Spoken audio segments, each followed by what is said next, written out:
screaming.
You're listening to 2015 Cotuit Kettleers Baseball on the Baseball League Network.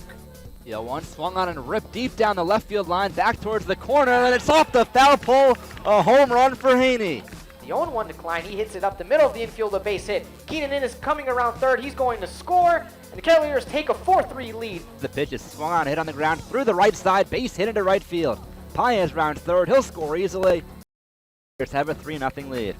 1-1 to Klein. He swings at and hits that deep into left field. Persico is rounding back there. That ball is out of here. With the Kettleers warm-up, here's Axel Bawada and Dan Silverman. From Lowell Park in Cotuit, this is Kettleers Baseball. As tonight, the Kettleers take on the Bourne Braves. With Axel Bawada, I'm Dan Silverman. Thank you for joining us. And Axel, the Kettleers coming off what was easily their worst loss of the year, 13-2, just thrashing at the hands of Orleans on Wednesday night, and now trying to turn things around against the Bourne team that they came back to beat in the ninth inning on Monday. The Orleans Firebirds just jumped on the Kettleers right at the get-go. They scored 4 runs in the first inning, all 4 runs with 2 outs, and in fact 11 of their 13 runs came with 2 outs. They just jumped on the Kettleers and really didn't look back from that point. The offense wasn't clicking, but that is against the Firebirds, who statistically have the best pitching staff, the best offense as well. They just ran into a wall in the form of the best team in the Cape. And that happens. Orleans has beaten every team in the league so far with the exception of Brewster. The Whitecaps seem to be the kryptonite so far for Orleans, but just a tough team, tough situation with bad weather expected. The team didn't arrive late, but it's one loss. The Kettleers now tied with the Commodores for the 4th and final playoff spot in the Western Division at 9-16. Bourne in second place right now in the West behind Hyannis, coming in at 11-12-2. They lead the league with ties. And remember, Monday night, the Kettleers and Braves played a makeup game for a rainout from a week ago. Kettleers were down 3-0 at one point, 3-2 going into the ninth inning. Came back for what could be a season-turning victory. They played pretty well since then, with the exception of that Orleans game, and now try and get back on the right path tonight. Yeah, and in that game, Spencer Gay played hero, so did Matt Albanese. Things were going well for them in the ninth inning. This Kettleers team is not one that really comes from behind in that nature. When they get behind, especially early, there really is no coming back. I mean, trailing after 7 in 9-inning regulation games, they're 0-9, so they were able to score a victory in that game and come up big. And actually, they're 1-9. That's the only game they've won after trailing through 7. And now they look to turn things around tonight against, again, a Bourne team who the Kettleers are 2-1 against on the season. And now we'll look at the starting lineups for both teams. First, for the visiting Braves, Nick Solak leads things off in left field. Corey Dukes will bat second, playing third. The center fielder, Ryan Bolt, bats third. The cleanup man, Peter Alonso, plays first base. Max McDowell is the designated fifth. The shortstop, Camden Duznak, will bat sixth. Jason DeLay making his first start behind the plate. He'll bat seventh. Mike Garzillo, the second baseman, will bat eighth. And Jacob Robson in right field, he will bat ninth. The right-hander Alex Robles on the mound for the Braves. For Cotuit, Jaron Kendall is in center field leading off, went 0 for 5 in his Kettleers debut on Wednesday. Brett Stevens in left batting second. Mike Paez, who leads the team in average, will bat third, playing shortstop. Brandon Berry is at first base, batting fifth. Tim Cisnero once again at the hot corner, batting fifth. And Ross Grosvenor, making his Kettleers debut, the DH, will bat sixth. Spencer Gaze at second, batting seventh. The catcher, Will Haney, bats eighth. And Cole Fabio, starting in right field with a couple of injured outfielders, will bat ninth. The left-hander, Jonathan King, takes the mound for the Kettleers. The national anthem momentarily. So we'll take, not quite yet. Coach Roberts out to the mound to go over the home plate to go over the lineup card and ground rules with the umpires. So we'll take a moment and look at the starting pitching, Axel, for Bourne. The right-hander Alex Robles, who hasn't been so great so far, 0-3 with a 6.26 earned run average, making his 5th start of the year. Yeah, and in those 18 2/3 innings pitched, he's given up 24 hits, 14 runs, 13 of which have been earned. So the Kettleers are a run-starved offense looking to jump on the pitcher tonight, Alex Robles. And for Robles, it's usually been just one bad inning in most of his starts that have hurt him. And he's a very hittable pitcher. The Kettleers would love to jump all over him early after being shut down for most of Wednesday's game. And then for Cotuit, Jonathan King, the lefty, will get the start. And he's been very good so far. Probably the second or third best pitcher on this team. John Woodcock obviously first, but King has been very consistent. He hasn't allowed more than 2 runs in his start so far. And his last start, probably his best. Went 5 innings of 1-run baseball, picking up his first win of the year against Falmouth. Yeah, and as of now, he's just 1-0, but like you said, Dan, that was a really good performance he had against the Commodores. 5 innings. He helped just 1 run, struck out 6, and so far through the summer, he has a 2.33 ERA. That's pretty low compared to the team ERA of 3.83 for this Kettleers team. And he looks to pick up his second win of the year. The Kettleers and the Braves about 5 minutes away from getting underway here on a beautiful sunny afternoon at Lowell Park. The managers heading back to their respective dugouts, moments away from the national anthem, so we'll step aside here on Kettleers warm-up. A few minutes away from first pitch between Cotuit and Bourne on the Cape Cod Baseball League Network.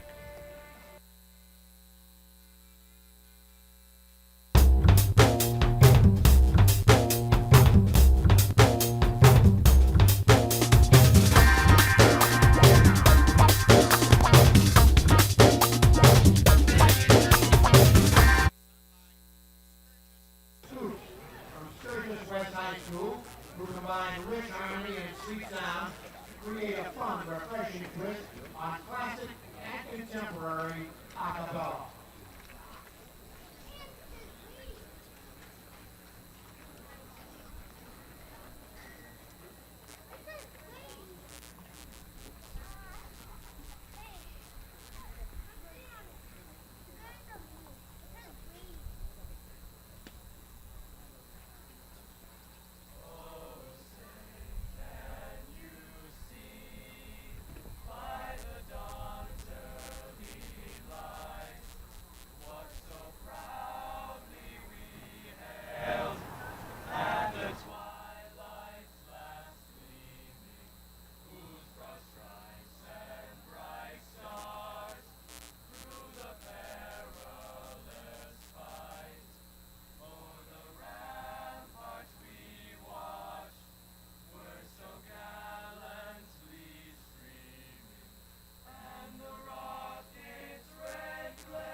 Back here at Lowell Park, Jonathan King, the left-hander, throwing his warm-up tosses on the mound for the Kettleers. Wearing the Cape League All-Star League Friday night jerseys. Red shirt Friday. It says Cape Cod All-Stars in script on the front with white lettering, red jerseys.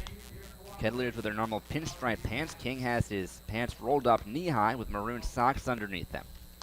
And a lefty making his warm-up tosses, making his 5th start of the season. Started his first start against Bourne at Bourne Park.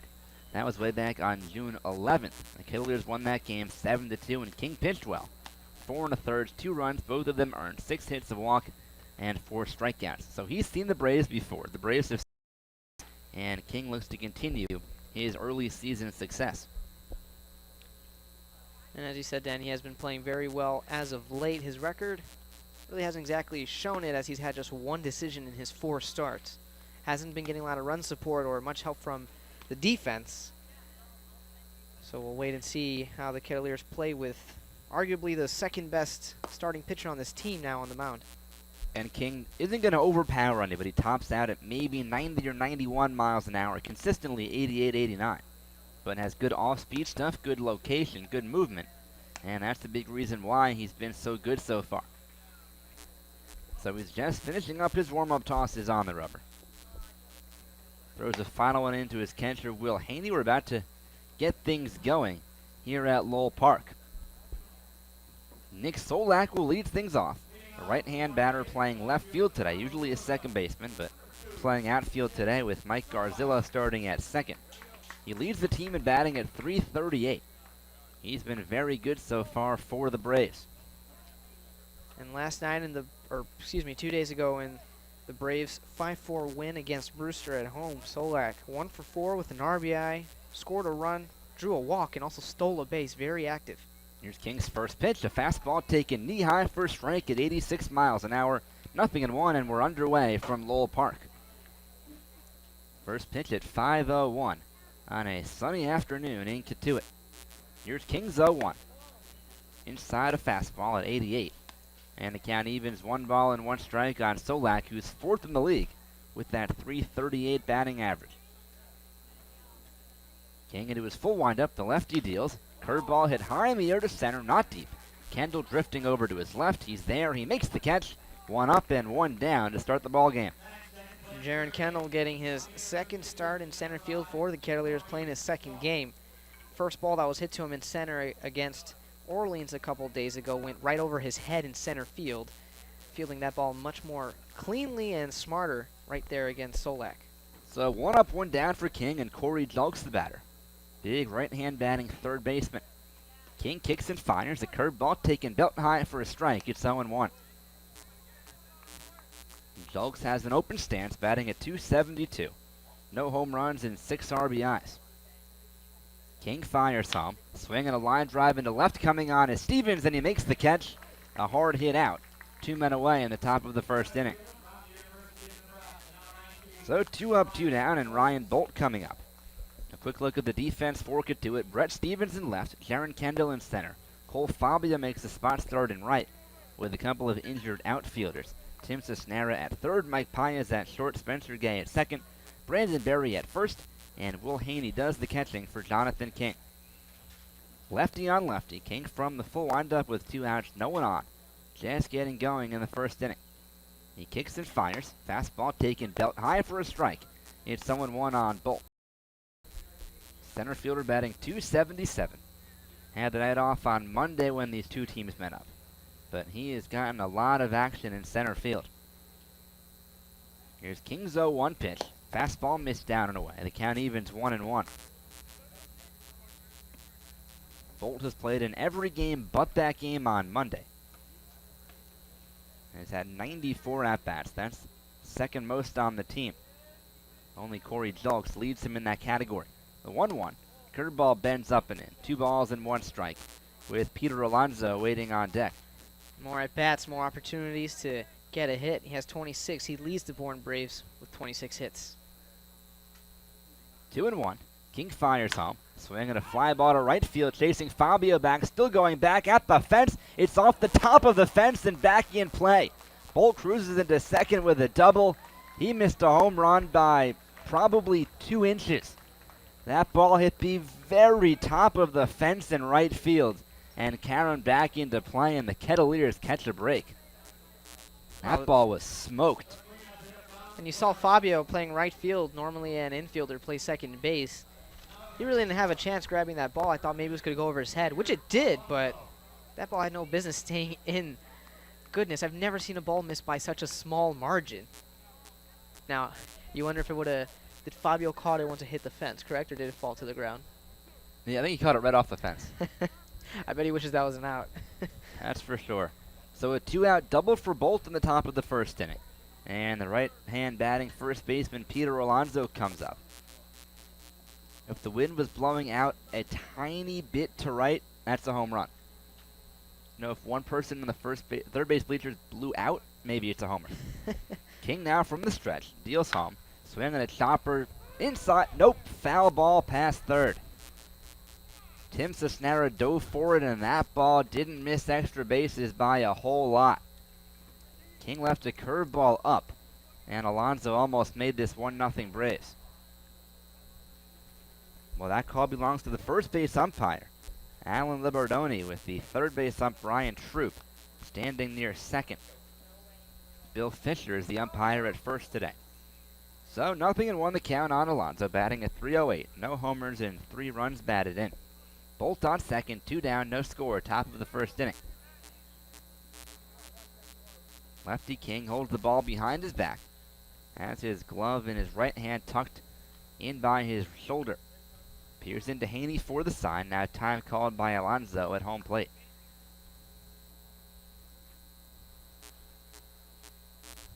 I don't know if I've ever seen a ball hit the very top of a fence the way the double off the bat of Bolt did, and took a generous carom for Cotuit. King set, here's the 0-1. Fastball at the knees, a called strike, it's 0-2. Lots of fly balls early on off of King. Solak began with a fly out to center.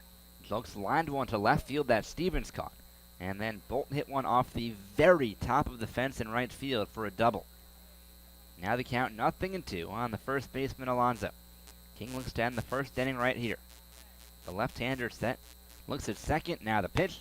Fastball a little bit off the outside corner. The count 1-2.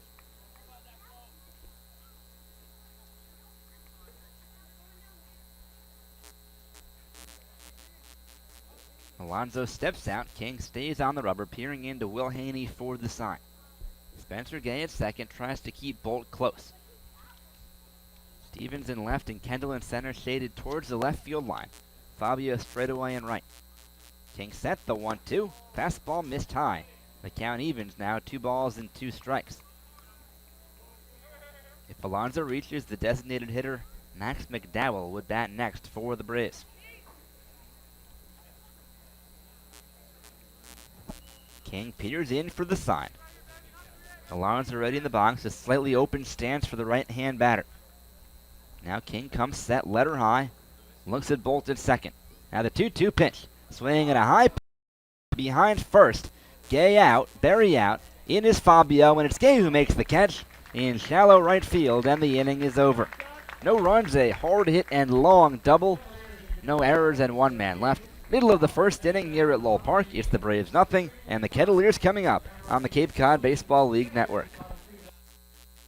Cape Cod Healthcare now offers Cape Cod residents and visitors convenient urgent medical care by emergency room trained physicians at Fontaine Outpatient Center in Harwich and the Stoneman Outpatient Center in Sandwich.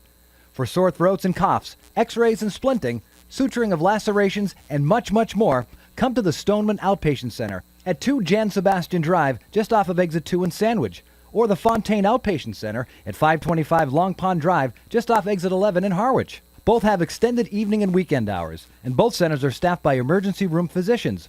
No appointment or referral is necessary. Cape Cod Healthcare, expert physicians, quality hospitals, superior care.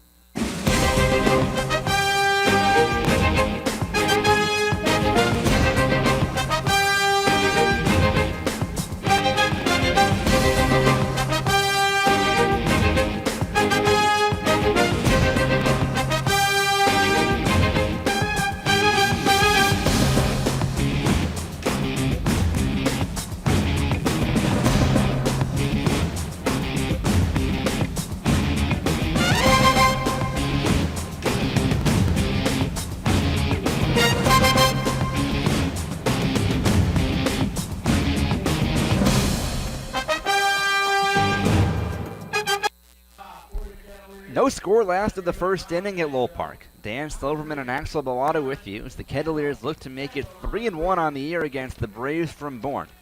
And the Braves send out right-hander Alex Robles to face the Kettleers for the first time this season. Jaron Kendall will lead things off, left-hand batter. made his Cotuit debut on Wednesday, went 0 for 5. Robles from the full windup. The righty fires home. Kendall squares to bunt, pulls it back, and takes a fastball strike. It's 0-1. Kendall, then Stevens, then Paez in the last of the first inning for the Kettleers. Ninth in the league with 3 runs per game. Here's the 0-1. Swing and a foul tip hung on to by Delay behind the plate. It's quickly 0-2 on Kendall. Well, it wasn't a great debut for the outfielder from Vanderbilt. Went 0 for 5, struck out 3 times. He reached base once on a 2-base error by the first baseman. Here's the 0-2. Fastball sails outside. The count 1 ball and 2 strikes on Jaron Kendall. Robles working quickly on the rubber. Gets the sign and kicks and fires a 1-2. Fastball upstairs. Well, not upstairs, about letter high, a called third strike, and Kendall down looking, 1 away. Well, Kendall thought that pitch was high. Alan Libardoni, the home plate, and Kendall has now struck out 4 at-bats. So 1 away. Brett Stevens, the left fielder, coming up. Batting at .271, a home run and 4 runs batted in. Dogs in at third. Here's the first pitch. Swinging a ground ball to first. Easily played by Alonso. He'll step on the bag himself. 2 away. Stevens has struggled so far in the month of July, coming into this game batting just .174, 3 caught stealings. His average was in the mid-300s. It's now dipped, and with that out, it'll be a bit lower than that .271 he came into the game with. So 2 up, 2 down in the first inning, and Mike Paez coming up. Right-hand batter against the righty Robles. Robles rocks and fires home. A fastball on the inside corner for a strike, 0-1. Defensively for Bourne, Nick Solak is in left, Ryan Bolt in center, Jacob Robson in right. Corey Jugs at third, Camden Dusnak at short, Mike Garzillo at second. Here's the 0-1. Fastball take 1. Peter Alonso is at first, and Jason DeLay does the catching for the right-hander Alex Robles. 1-1 on Paez, 2 outs, no one on. Here's the righty's pitch. Swing and a high pop-up right behind home plate. Delay back near the screen, and he will run out of room by about 2 feet. Almost hit Kettleer rider Dylan Walter. Hopefully his laptop's not there. Well, he keeps it old school with the the notepad and pen. So he'll be okay. Didn't hit him, right? No. So 1-2 on Paez. 2 outs, no one on last of the first inning. We're scoreless here at Lowell Park. Paez has an open stance. Here's the righty's 1-2 pitch. Swing and a chopper towards third. That kicks foul. Backhanded and foul ground by Julks. The count still 1-2. Paez had his first home run of the season on Wednesday. 2-run shot at Orleans. And that prevented the Kettleers from being shut out in that ball game. But we've seen it lately. He's been hitting a lot of balls far. Was able to get enough wood on that one. The 1-2. Check swing. He takes a curveball down and away. Appeal to first, and Bill Fisher says no swing. 2 balls and 2 strikes on the shortstop. Paez is hitting .314 right now. That 1 home run, as he mentioned, and 9 RBIs. 7th in the league in hitting. Here's the 2-2. Swing and a pop foul out of play to the right side. The count still 2 balls and 2 strikes. And he's still that top 10 in hitting, but his average has been slowly, it seems, going down over the past week and a half or 2 weeks, but still swinging it pretty well in the midst of a 7-game hitting streak. The 2-2. Swing and a miss, strike 3. Chased a high curveball. And he's upset at himself, but he's down swinging. Side retired. Kettleers go 1-2-3. At the end of 1, it's the Kettleers and the Braves scoreless on the Cape Cod Baseball League Network. Celebrate history and build for the future, brick by brick. That's the slogan for the Cotuit Kettleers engraved brick fundraiser. The bricks we engrave for you will replace the blank bricks in the plaza area behind home plate. Cheer on the Kettleers, honor that special someone, celebrate a life event, or recognize your business. These are only a few examples of what you might want on your engraved brick. To get www.kettleers.org or stop by the tables under the red tents at all Kettleer home games.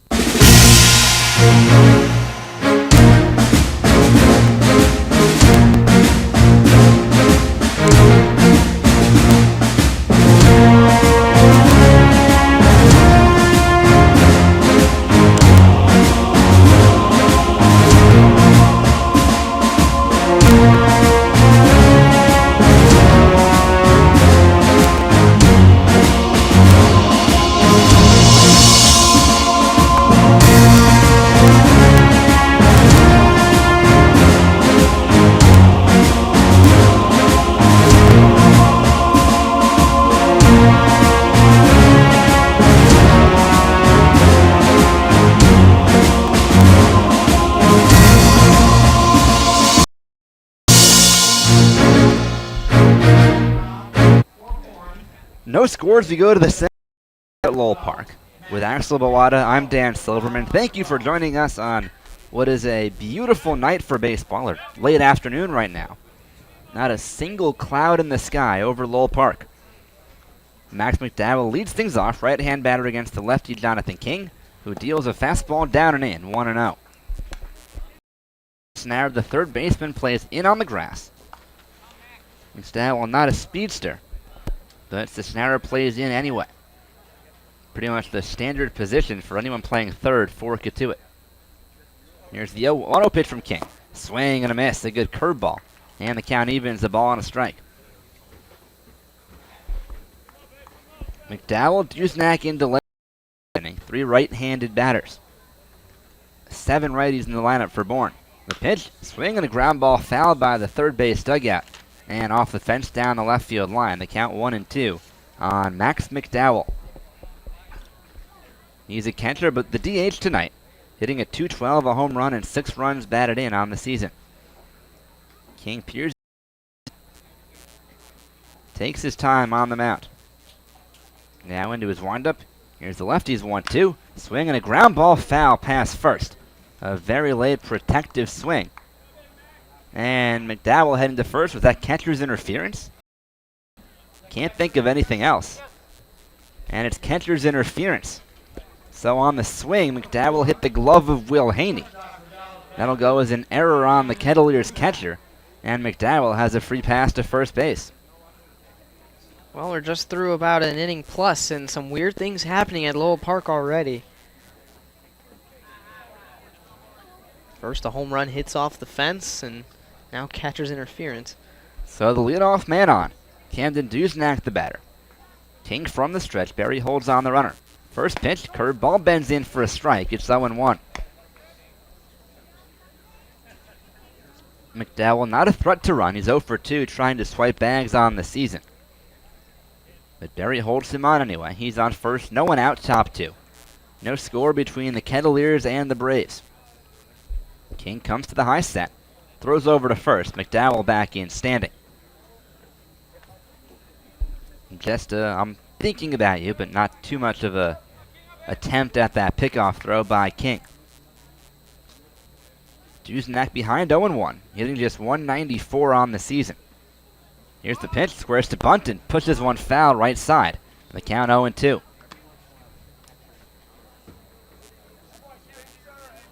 King looking for his first strikeout. Had 3 outs in the air in the first inning. A flyout, a lineout, and a pop-out.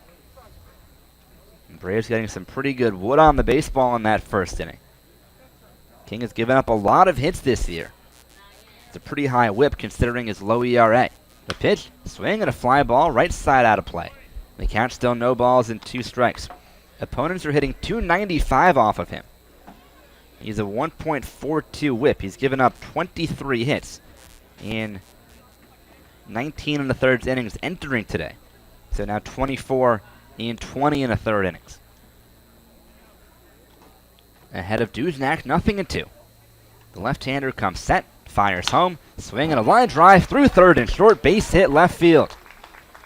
King left an 0-2 pitch up in the zone. Duznak takes advantage.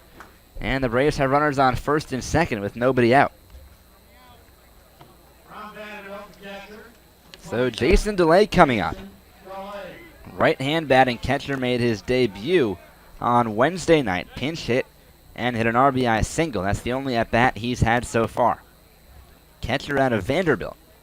Right-hand batter comes up with runners on first and second. No one out, top of the second inning. Now we'll see if he's bunting. Berry plays behind the runner at first. Cisnera in at third. He squares, first pitch, bunts one first base side. King off the mound has it. Underhands to Berry at first in time, 1 away. As the runners move up to second and third. Perfect execution there by DeLay. And now a good RBI spot upcoming for Mike Garzillo.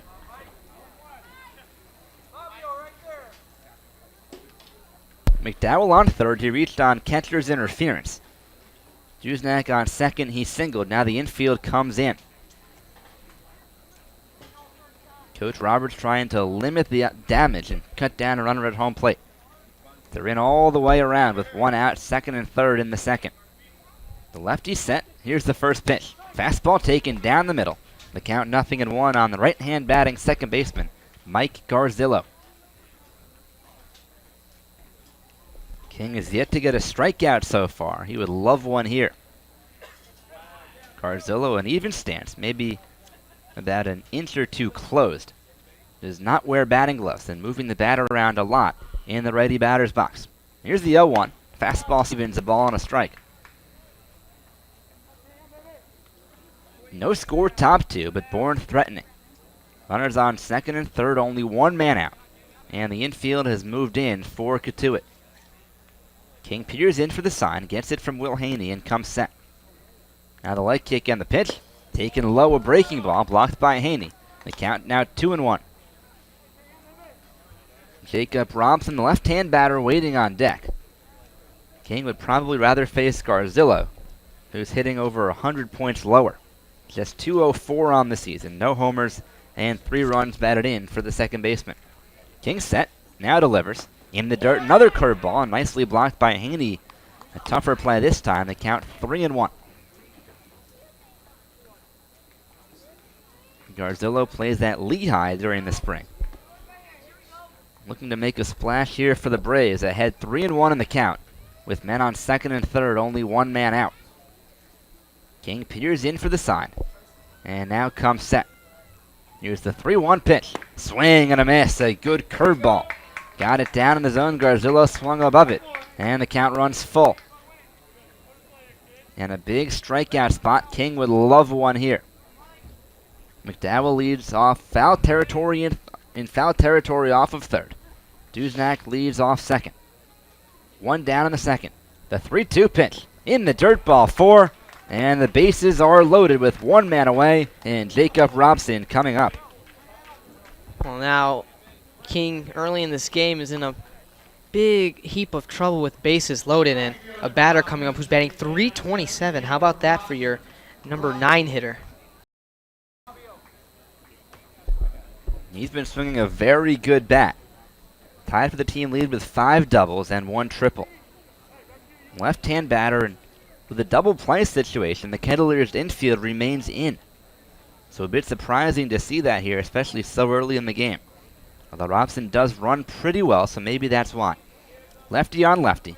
Here's King's first pitch. Fastball on the outside corner for a called strike. It's 0-1. And that's big there for King to get that first pitch strike over. And the problem of the season for Bourne hasn't been getting runners on base. It's been getting them to score. Just 84 runs scored. That's 8th in the league. 202 hits. That's good enough for 3rd. So scoring runs, not exactly their strong suit. Robson looks to cash in here with the bases full. The 0-1 fouled back to the screen. A hanger there from King. He got it in just enough. And now ahead of Robson, 0-2. And a spot like this is where it helps to have a catcher like Will Haney, who's so great at blocking pitches in the dirt, because 0-2, you don't want to throw anything in the strike zone. But with a man on third, you have to be careful about a pitch in the dirt, because if it gets, you can score. But Haney's so good at keeping pitches in front of him that King should be comfortable throwing he wants. Robson calls time. McDowell on third, Duznak on second, Garzillo at first. The Braves looking to take an early lead. Right now we're scoreless at Lowell Park. 0-2 on Robson. King set, now the pitch. Fastball missed down and away. The count 1-2. And not a bad 0-2 pitch there from King. Trying to get Robson to chase one out of the zone. Infield in all the way around for the Kettleers. Outfield straight away. The left fielder Kendall shaded a few steps towards left center. King set. Now the lefty's 1-2 pitch. Swing and a miss, strike 3. Got him with a curveball in the dirt. Robson chased 2 men away, and a big strikeout for Jonathan King. Well, that was a great one. A curveball blown away, breaking down toward the dirt. Haney moving to his left to block it in case it got by. And well, Robson was fooled on that pitch. He knew he probably wasn't going to get a straight fastball with a 1-2 count, but he still fell for it. And that's why it helps to have someone like Will Haney so great at blocking curveballs in the dirt. So Nick Solak, the batter. Base is still full. Infield moves back with 2 away. First pitch to the righty. Breaking ball drops in for a called strike. It's 0-1. Solak 0 for 1, flew out to center field in the first inning. Trying to put Bourne on top here in the second. It'll take a 2-out hit, a walk, an error, hit by a pitch, a balk, lots of possibilities. But would have been much easier a batter ago with only 1 out. Now a productive out really doesn't exist. 0-1 on the right-hand batter.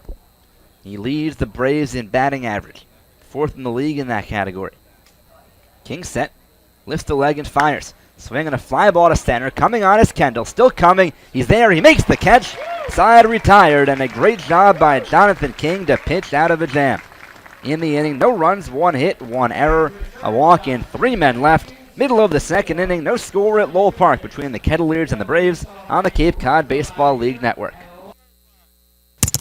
Do you know what that sound is? That's your new digital marketing department. And that'll be your new web designer. And that's Haibu, where these experts are joined by many more, from web designers to search marketing specialists who work hard to get your business noticed online and on mobile. Best of all, Haibu can do it all for you, or give you the tools to do it yourself. To find out more, go to haibu.com, that's HIBU.com, or call 855-464-HIBU. Oh, that'll be your next new customer. Haibu, made for business.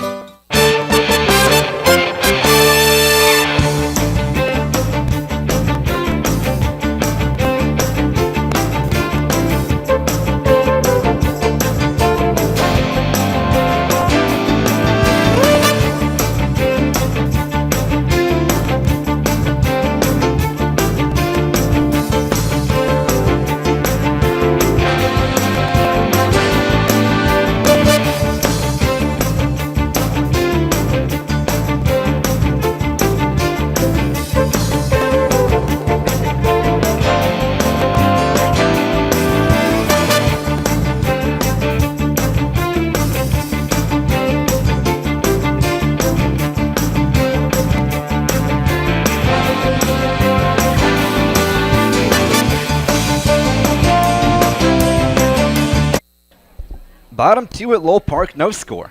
Brandon Berry leads things off, right-hand batter against the right-hand pitcher, Alex Robles. Robles fires a fastball taken high, 1-0. Berry, Cisnera, and Ross Grosvenor making his Kettleers debut, due up in the last second for Cotuit. Here's the 1-0. Fastball missed the outside corner. 2 balls and no strikes on the first baseman. Great job in that top of the second inning by Jonathan King to pitch around a bases loaded 1-out jam. Got a strikeout and a flyout. Here's the 2-0. Up and in, it hit him right on the back. A fastball that got away from Robles, and that one's going to leave a mark. Well, we saw earlier this season, Mike Pies was hit between the shoulder blades, and he was out for a couple games. That will not feel good for Berry. Second time he's been hit by a pitch this year. And the Kettleers have had their deal of injuries because of hit batsmen, as you mentioned. Pius missed a few games. Court Peterson was hit by a pitch in the thumb a few days ago. He's out for the summer now. Berry walking it off. Looks like he'll be okay. But that's going to leave a mark, that's for sure. Hit him square in the back. Tim Cisnera now bats, left-hand batter with Berry on first. Takes a fastball outside, 1-0. To it. Robles struck out 2 in a 1-2-3 first inning. Ready, set, fires. Fastball missed up and away, 2. Now he's thrown 5 pitches this inning, all of them out of the strike zone. And only one of them close.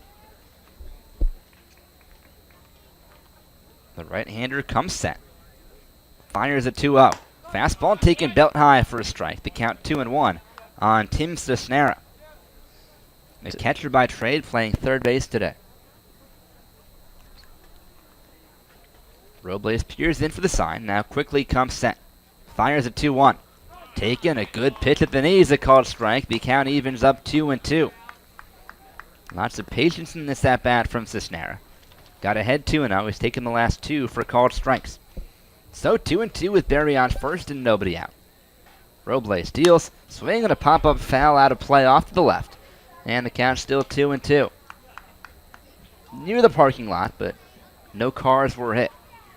You can breathe a little easy, Axel.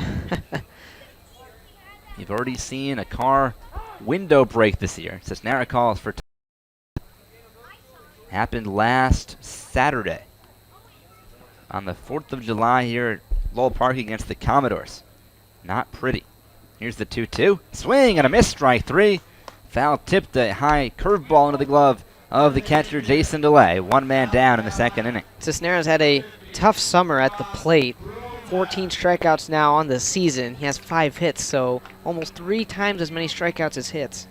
And now Ross Grosvenor will make his Kettleers debut. The DH today, he is a big batter. 6'5", 250 pounds. Attended Walters State Community College, will now be playing for the Gamecocks of the University of South Carolina. First pitch, he takes a fastball up and in from Robles. It's 1-0. It's too bad Gene Cohn's not here Which I was anymore, about to say, yep. or else the two of them could have gotten used to each other. Cohn plays to South Carolina. Grosvenor will next year. Here's the 1-0. Fastball missed up and in. 2 balls and no strikes the count. Berry on first with 1 out in the bottom of the second inning. The Kettleers and the Braves are scoreless on a beautiful sunny late afternoon at Lowell Park. Robles set, fires a 2-0. Swinging the ground ball up the middle to his left of the shortstop. Duznak steps on second, throws to first. In time, a beautiful double play, and the inning is over. In the inning, no runs, no hits. A hit by pinch and nobody left. At the end of 2, nothing, and the Braves nothing on the Cape Cod Baseball League Network. The Kettleers and Cotuit Athletic Association welcomes Spencer Hallett Plumbing and Heating as a premium sponsor and member of the exclusive Kettleers Club in 2015. This family-owned business has been providing heating and plumbing services to businesses and homeowners on Cape Cod for over 100 years. It's what you'd call local, as Spencer is a 4th-generation member of the business and 12th-generation Cape Codder. If you're looking for quality plumbing and heating work, call Spencer Hallett at 508-428-6080 or visit their website at hallettplumbing.com.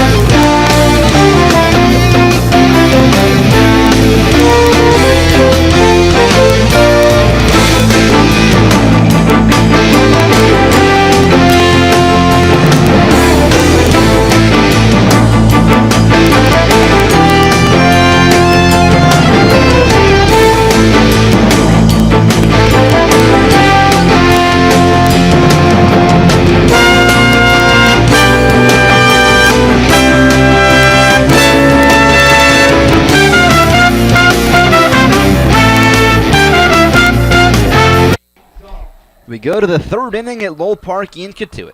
With Axel Bawada, I'm Dan Silverman. No score between the Kettleers and the Braves. 2-3-4 due up for Bourne against the left-hander Jonathan King out of Georgia Tech. Right-hand batting Corey Jolks leads off. King into his windup, kicks and fires home. A curveball taken letter high for a called strike. It's 0-1. Jolks, Ryan Bolt, and Peter Alonso due up in the 3rd inning for Bourne, who had a big chance in the 2nd, but couldn't take advantage. Here's the 0-1 from King. Curveball taken low, 1 ball and 1 strike. The Braves had the bases full with 1 man out, but a strikeout of Jacob Robson and a fly ball from Nick Solak ended the threat. Here's King's 1-1.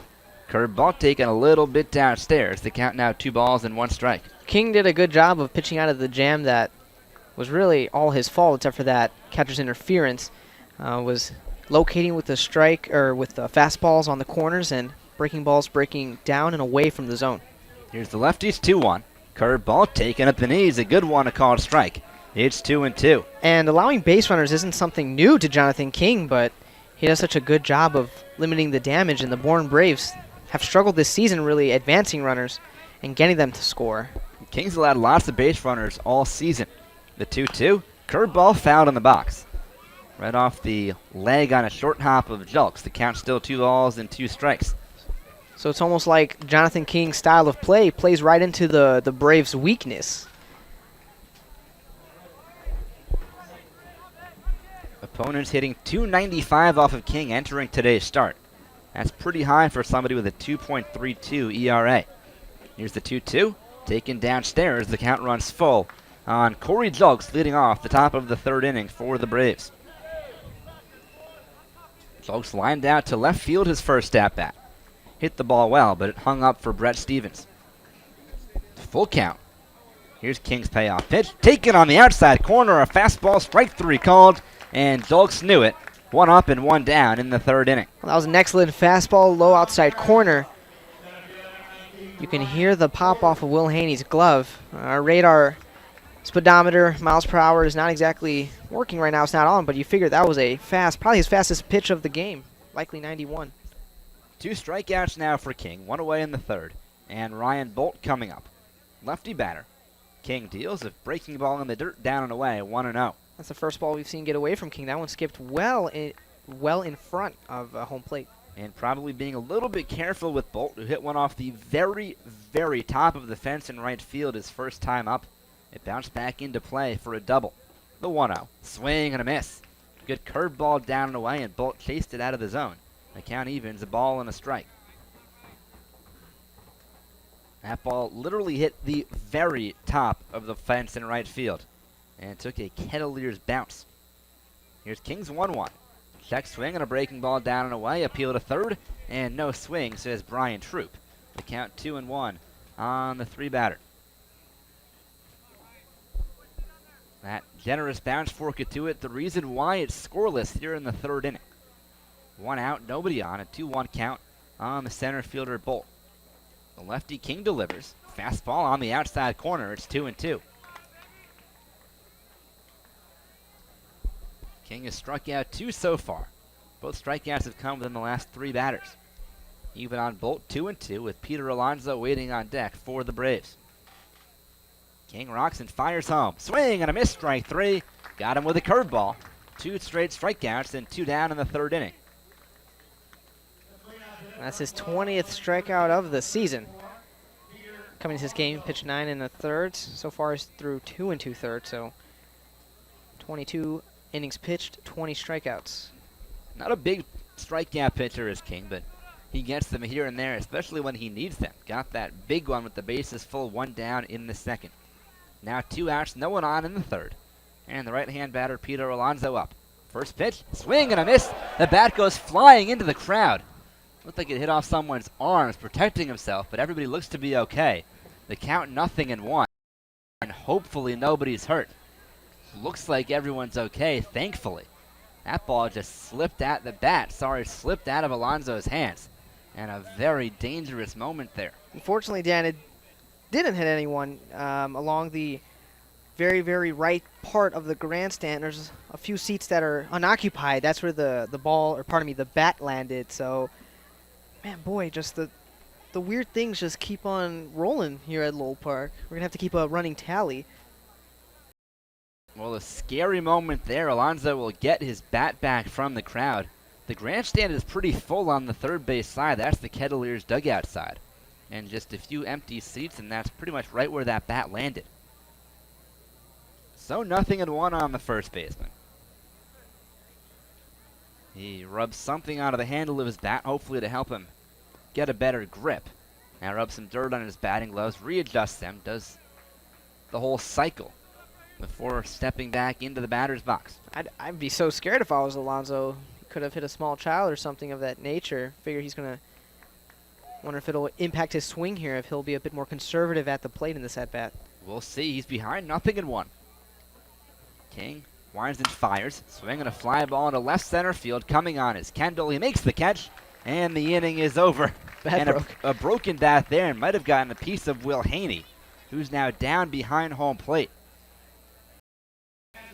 Well, he loses the bat on one swing and breaks it on a fly out on another. But now, hopefully, Will Haney is okay. He's down on a knee behind home plate, being looked at by Craig Moody and Coach Roberts. Nothing across in the third inning for the Braves. Middle of the third, no score at Lowell Park on the Cape Cod Baseball League Network. Chatham Bars Inn Resort and Spa, a time you'll always remember, a place you'll never forget. A proud member of leading hotels of the world.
Bottom three at Lowell Park, the Kettleers and the Bourne Braves are scoreless.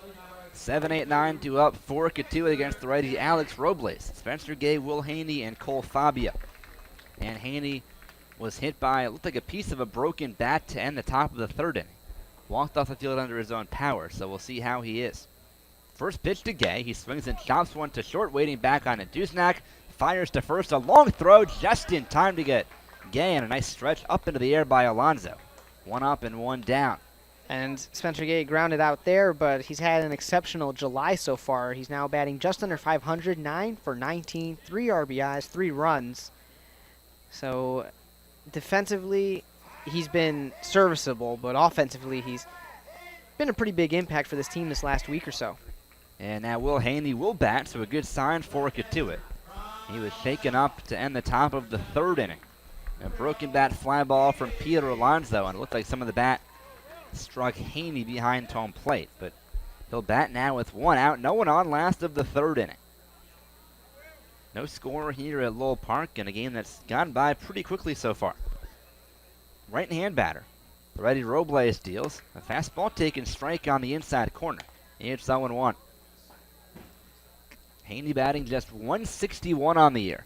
He does lead the Kettleers with 4 home runs, tied for the team lead with 10 runs batted in. Mike Paez just 1 behind. Here's the 0-1.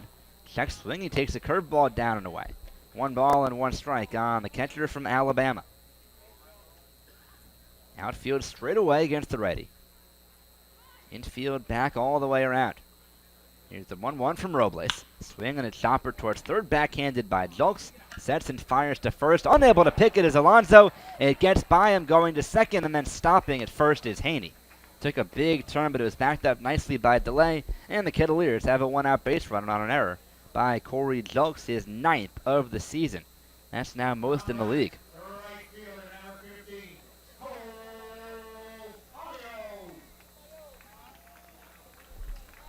So Haney on first with 1 man away, and Cole Fabio.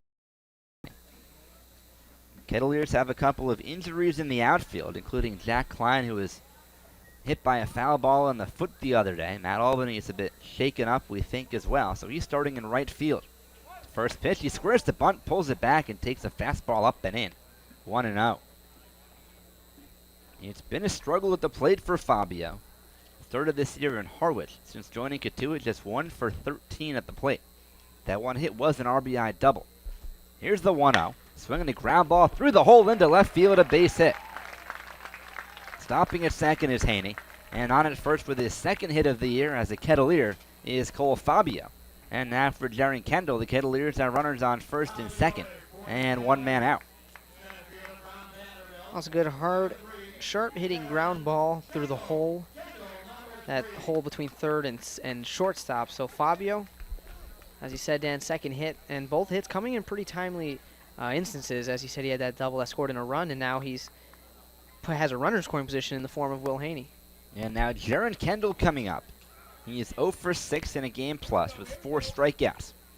We'll love his first hit here. First pitch to the lefty. He pops one up, shallow center. Backing up is the shortstop. Duznak, infield fly rule is called, and he makes the catch. 2 men down, and a very frustrated Jaron Kendall who walks back to the Cotuit dugout. Got jammed on that one. And Duznak had to take just a few steps back onto that outfield grass to make the grab. So 2 men away. Still runners on first and second. Haney on second, Fabio at first. And Brett Stevens coming up. Stevens is 0 for 1, grounded out to first, his first at bat. Left-hand batter. Robles comes set and fires home.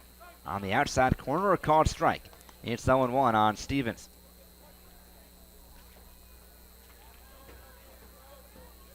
Two on, 2 out, bottom of the third. The Kettleers and the Braves are scoreless. Brett Stevens looks to change that. Here's the 0-1, taken down and in a curveball. The count evens 1-1 on the outfielder from UCLA. If Stevens gets on base, Mike Paez would bat next. Robles set, fires a 1-1. Taken a little bit off the outside corner and off speed pitch. It's 2 balls and 1 strike on Stevens. Well, the defense has not helped either pitcher so far today. An error on each team. The error on Corey Jelks has opened the door this inning for Cotuit. Here's the 2-1. Check swing, and it's taken low, a fastball, 3-1. That one didn't miss by a whole lot. Jason DeLay, the catcher, tried to frame it, didn't get the call. And Stevens very close to his swing. So a good hitter's count now, 3-1 on the lefty. Haney on second, Fabio at first, 2 men away. The righty Robles set. Now the pitch, taken on the outside corner, a good fastball at the knees, and the count runs full. So an automatic start now for both base runners, Haney from second and Fabio at first. The payoff pitch will be coming to Stevens with 2 men down, last of the 3rd inning. Robles comes set, the runners go, and it's lined into left center field. That's going to be off the glove of a diving left fielder. Solak in for a hit. Haney scores, rounding third is Fabio. Will come in to score. Stopping at second with a 2-run double is Brett Stevens, and the Kettleers have a 2-0 lead. Well, that was a good hit ball by Brett Stevens, opposite field into left field, but Solak, great dive, but just couldn't corral the ball, and the Kettleers able to score 2 runs off of that. Fabio coming all the way from first. Some pretty smart base running from both players, Haney and Fabio. And wow, Solak almost robbed Stevens of a 2 RBI double. That ball hung up in the air for quite a while. Mike Paez bats. First pitch, he takes a curveball high, 1-0. Off the bat, it looked like it was going to drop down pretty easily, but hung in the air for probably 3 or 4 seconds. And Solak had it tip off the end of his glove. Couldn't quite corral it. The 1-0, curveball in for a strike on Paez. It's 1-1. So Cotuit takes advantage of the error on Jelks. That's what let Haney reach base. Inning would have been over if not for the error. And the Kettleers go on top 2-0 in the 3rd. Robles set. Fires a 1-1 to Paez. Swinging a ground ball up the middle to his left. Duznacki dives, knocks it down, has no play at first. It's an infield single for Paez, but he saves a run as Stevens has to stop at third. And a play like that will often go unnoticed, but that's a big play. If that ball gets into center field, Brett Stevens scores very easily. Instead, he has to stop at third. 2 men down still, Paez at first, and Brandon Berry coming up. 2-0 Cotuit, last of the 3rd inning at Lowell Park. A good RBI spot for Berry, who is yet to drive in a run with the exception of his 2 solo homers. Still looking for that big hit. He was hit by a fastball in the back his first time up. Would love some revenge on Robles here in the 3rd inning. Right-hander set. Fires home. Swing and a miss. Nope, got a foul tip of it. A curveball in the dirt. Just got a piece of it. The count 0-1. And first glance, I couldn't tell that he tipped it. Thought it just got by the catcher delay. But very able to just tip it back to the backstop.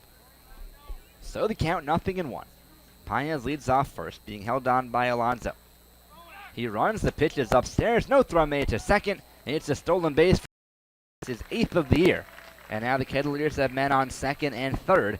2 men away, and a good RBI chance, even better than before, for Brandon Berry. That's the first time Paez has even attempted a stolen base since June 27th against Orleans.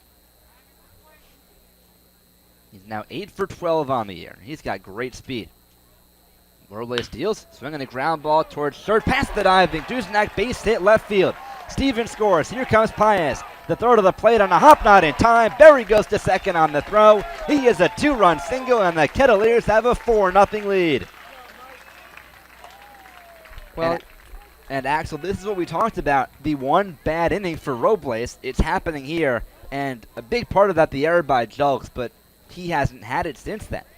As a pitcher, when your defense makes a bad play, you have to bail them out, and he can't do that right now. Yeah, that's what I was just about to say. He's giving up that big inning, and the Kettleers capitalizing in a way that they haven't been able to offensively for pretty much the whole season.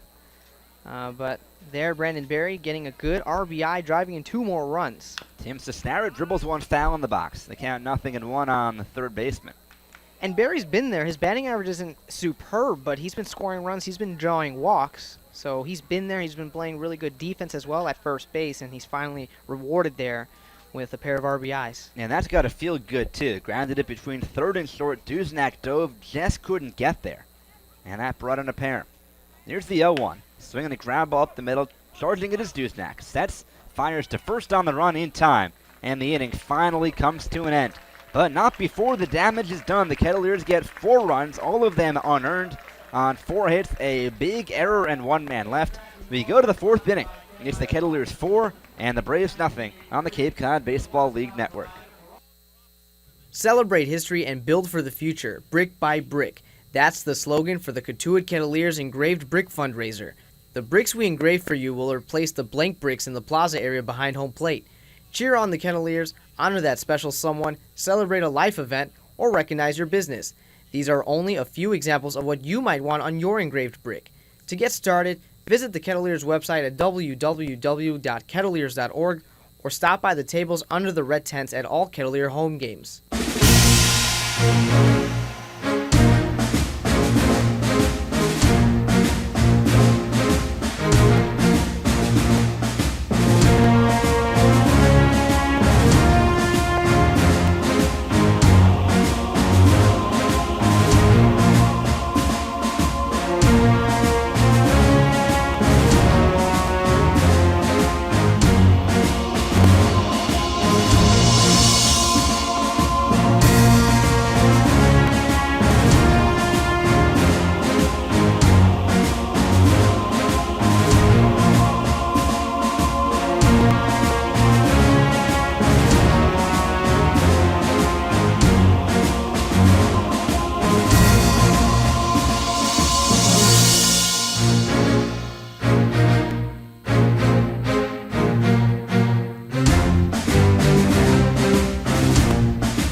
Five, six, 7 hitters due up for the Bourne Braves. They trail the Kettleers 4-0 after the Kettleers score 4 in the bottom of the 3rd inning. Axel Boada, Dan Silverman on the call. Jonathan King back out for his 4th inning of work. The lefty out of the windup. First pitch to McDowell. Swung on to Cisnera. Backhand stops it at 3rd. Takes his time, fires to 1st for the first out of the top of the 4th. So the Kettleers able to score 4 runs in the bottom of the 3rd inning. Go up ahead, 4 runs on 4 hits. Those 4 runs given up by Alex Robles, all 4 of them unearned.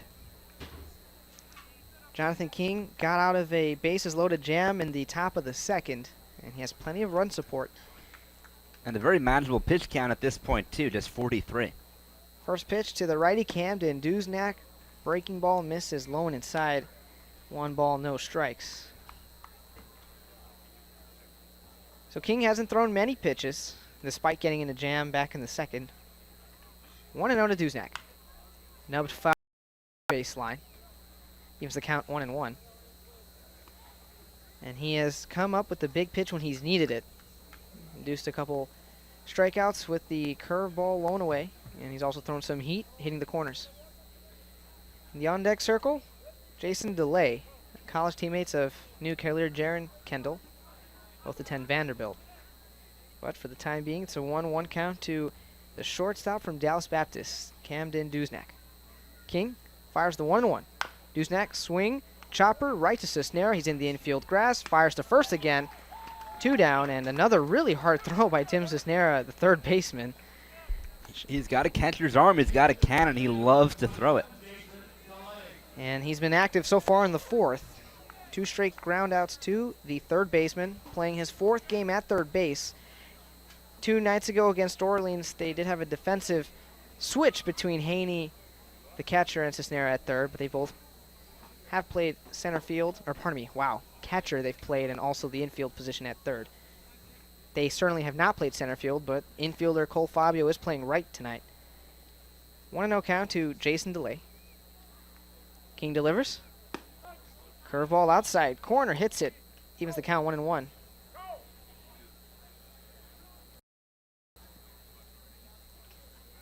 One's the count to Jason DeLay.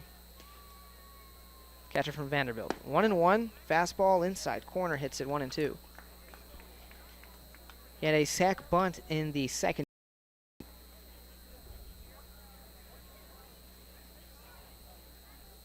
He's behind 1-2. King, readies, pitches. Fastball misses upstairs. 2-2's the count. So Jonathan King, not really the 1-2-3 inning type of pitcher. Got one in the third and looking for a second straight 1-2-3 inning. Pitch, swing, and a missed curveball. He gets Jason DeLay to strike out. That is now King's 4th strikeout of the evening. So after 3.5, the Kettleers lead the Bourne Braves 4-0 on the Cape Cod Baseball League Network. Give the gift of life. Donating blood is an easy, quick, safe way to save a life. Blood collected at Cape Cod Healthcare blood drives stay on Cape Cod and is used to treat people here. For information on upcoming blood drives, or if your organization is interested in sponsoring a blood drive, visit capecodhealth.org or call 508-862-5278. Cape Cod Healthcare. Expert physicians, quality hospitals, superior care.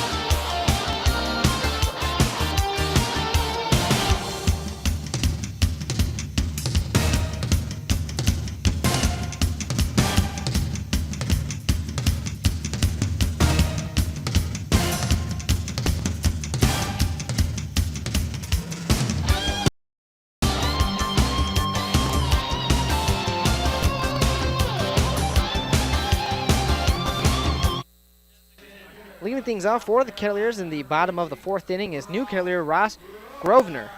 Big DH. And he indeed is a big boy, going to be playing at the University of South Carolina. He's 0 for 1, grounded out into a double play to end the second. First pitch to Grosvenor, high fly ball out of play, left side. He really got under that pitch from Robles. I don't think we've seen anyone be that in front of a fastball this year so far. I mean, he pulled that one foul. Can't even count how far. Pitch, Grosvenor swung on, third base, foul. Not by as much. Yeah. Well, Ross Grosvenor DHing tonight. Alex Robles had a 3rd inning. 0-2, curveball, strike 3 called. Grosvenor retired. 1 away, bottom of the 4th. That was a good curveball from Robles. Now his 4th strikeout of the evening. Brings up Spencer Gay. Second baseman, also plays third base, attends Bradley University, bats righty. The righty pitcher deals. Gay, his swing, but he went around actually, so he couldn't hold off that ball. 0-1's the count. That was a curveball, low and pretty much in the dirt. 0-1 from Robles. Fastball misses outside corner, evens the count 1-1.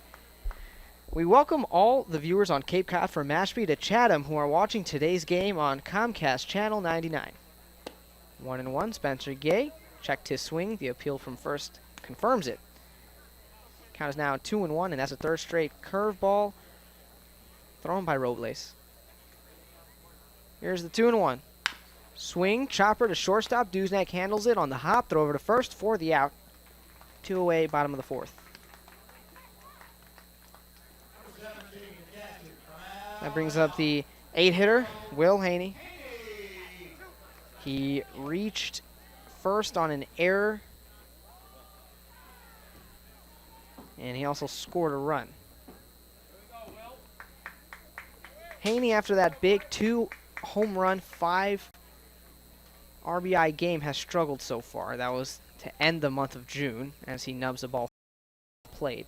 Since then, he's only had 2 hits, and in the month of July, he's hitting 118.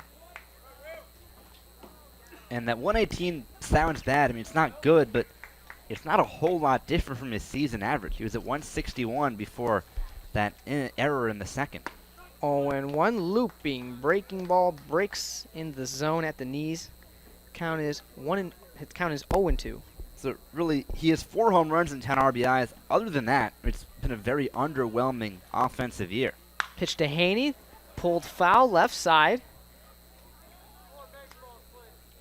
fan tried to make a two-handed barehand grab hit right out of his glove and right out of his hand, and a little kid picked it up. So you get the pain in red hands and don't even get a baseball to show for it. It's a good effort, though. Time is called. Stepping out of the box is Haney. He steps right back in, digs his cleats in, taps home plate, and has the bat over his right shoulder. The 0-2. Haney does not swing at that one. Takes a breaking ball, low and away for a ball. Pushes the count to 1-2.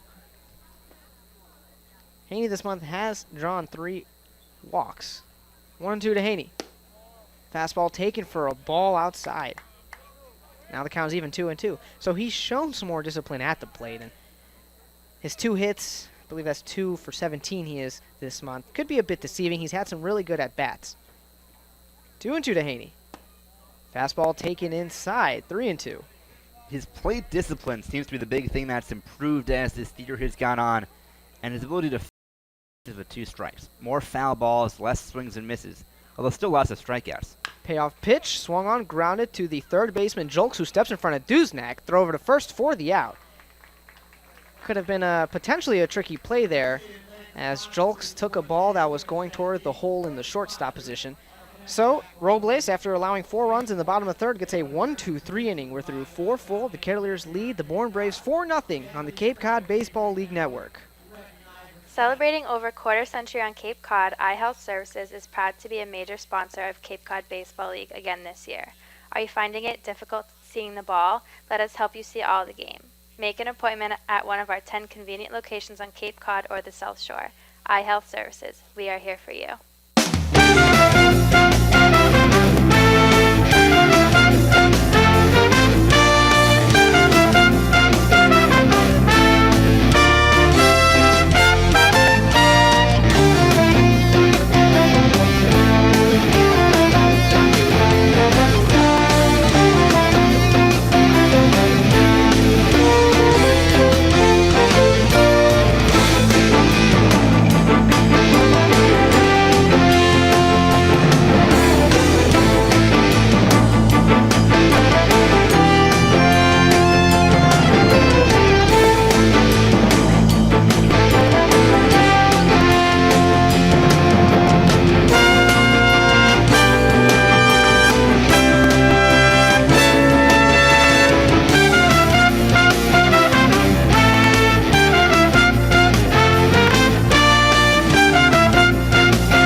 We begin the 5th inning at Lowell Park. The Kettleers lead the Bourne Braves Baseball League Network. Jonathan King, coming out for his 5th inning of work, has been solid through 4. He's given up just 2 hits, striking out 4.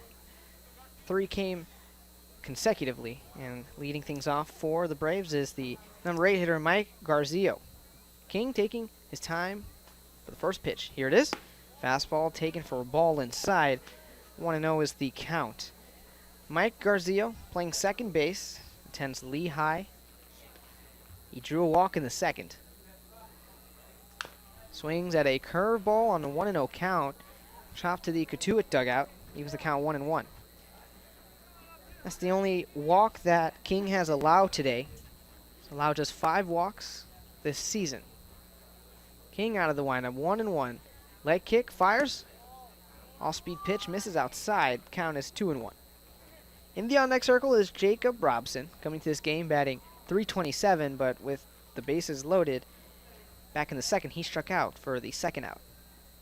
2-1 to Garzillo. Swing and pulled way foul. Actually stays in the diamond, but or stays out there in left field in foul territory. Doesn't clear out of play. Evens the count 2-2. 4 runs on 4 hits. And the Bourne Braves, no runs on 2 hits. King deals the 2-2. Curveball misses high and away. Count is now full 3-2.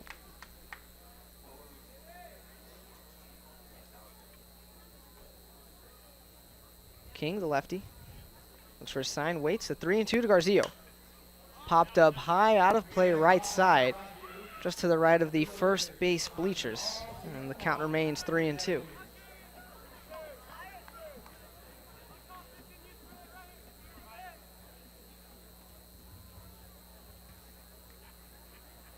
King waits. 3-2 to Garzillo. Ground ball, left side. Went to the left of the Cotuit dugout, so we will remain 3-2. This is the third straight ball that Mike Garzillo has fouled off. Calls for time, steps out of the box, steps back in. Mulhaney and Allen Libardoni had their masks up, looking over at the dugout. 3-2 still the count. Payoff pitch. Swing and a miss. Jonathan King overpowering Mike Garzillo with a high fastball. Second straight strikeout for King, his 5th of the evening. That's also the first out of the top of the 5th. Brings up the 9-hitter Jacob Robson from Mississippi State. College teammates with Kettleers pitcher Austin Sexton. He's 0 for 1 today with a strikeout. That came with the bases loaded in the 2nd. Lefty batter faces the lefty pitcher. First pitch to Robson. Fastball taken, ball inside. Count is 1-0. The on-deck circle, Nick Solak. He's flown out to center fielder Jaron Kendall twice today. 1-0 from King. Small break on a ball. It broke late and outside. Count is 2-0. And Robson swung on a curve ball that was breaking down and away from the zone. And that's how he struck out. And similar ball, but he laid off this time. 2-0 is the count. Robson takes another ball inside. That was a fastball low. 3-0 is the count. So he's showing good plate discipline, perhaps picking up on what he saw from King back in the 2nd. King really needs to throw a strike right here. Down 3-0. The pitch to Robson. That was a fastball that missed upstairs. A 4-pitch walk to Jacob Robson. And the top of the order due back up. Nick Solak now up to the plate.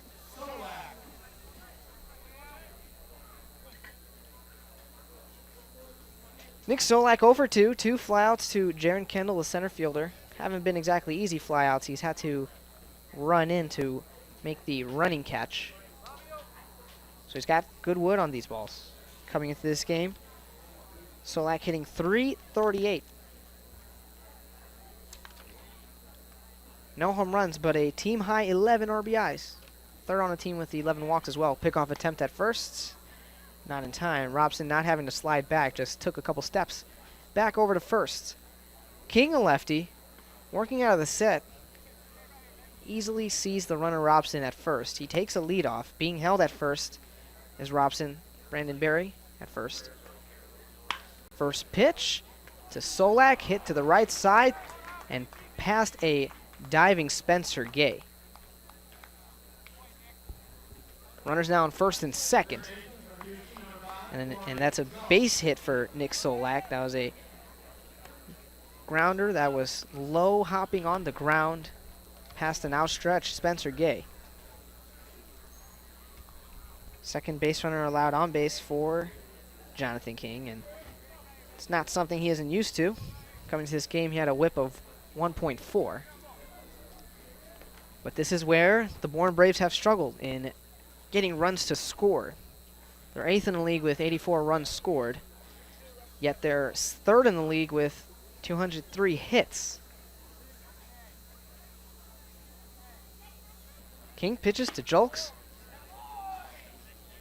Ball missed below the knees, 1-0. Tim Cisnera playing at third. He's playing even with the bag. And the middle infielders not exactly playing double play depth, though Spencer Gay is shading towards second. Barry no longer holding the runner at first. King out of the set. The 1-0 to Jolks. Line drive left field.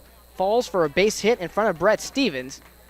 And a throw over to Cisnera at third. Not in time and a bit off the bag. Bases loaded. A base hit for Corey Jolks. And Jonathan King now in a lot of trouble. Second time today he's faced bases loaded.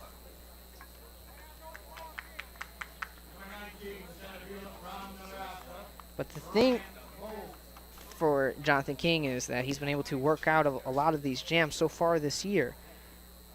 He's given up just 7 runs. 5 of them earned. But coming into this game, a whip of 1.4. Warming up in the bullpen is the submarine thrower Jack Anderson.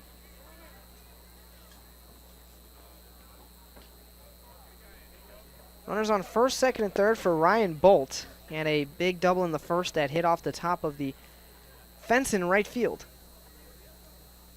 We are now joined in the booth by 2 Kettleers pitchers, Matt Milburn and Nick Eichholz, doing the camera work. Ball gets away from Haney, rolls to his left, he catches it.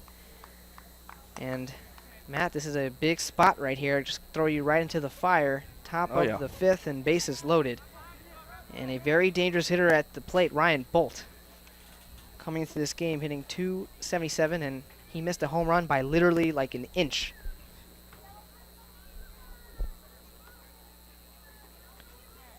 King deals the 1-0 to Bolt.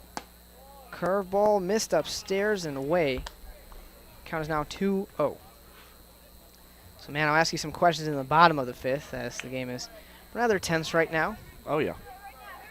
It's always tense here at Lowell Park, you know.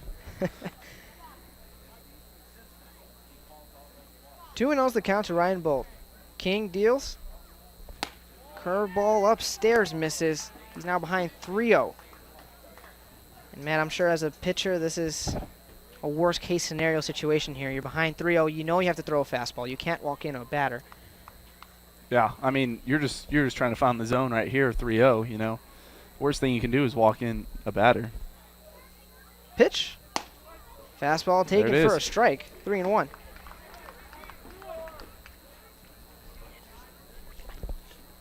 So 3-1's the count. King getting a fastball when he needs it. And Ryan Bolt understandably not swinging. Let's see what he goes with right here. King out of the set. He deals a 3-1.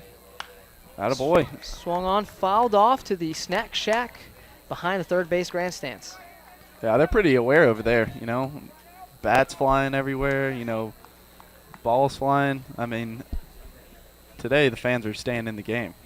This has been definitely one of the weirder days at Lowell Park since I've been here. 3-2 count to Bolt.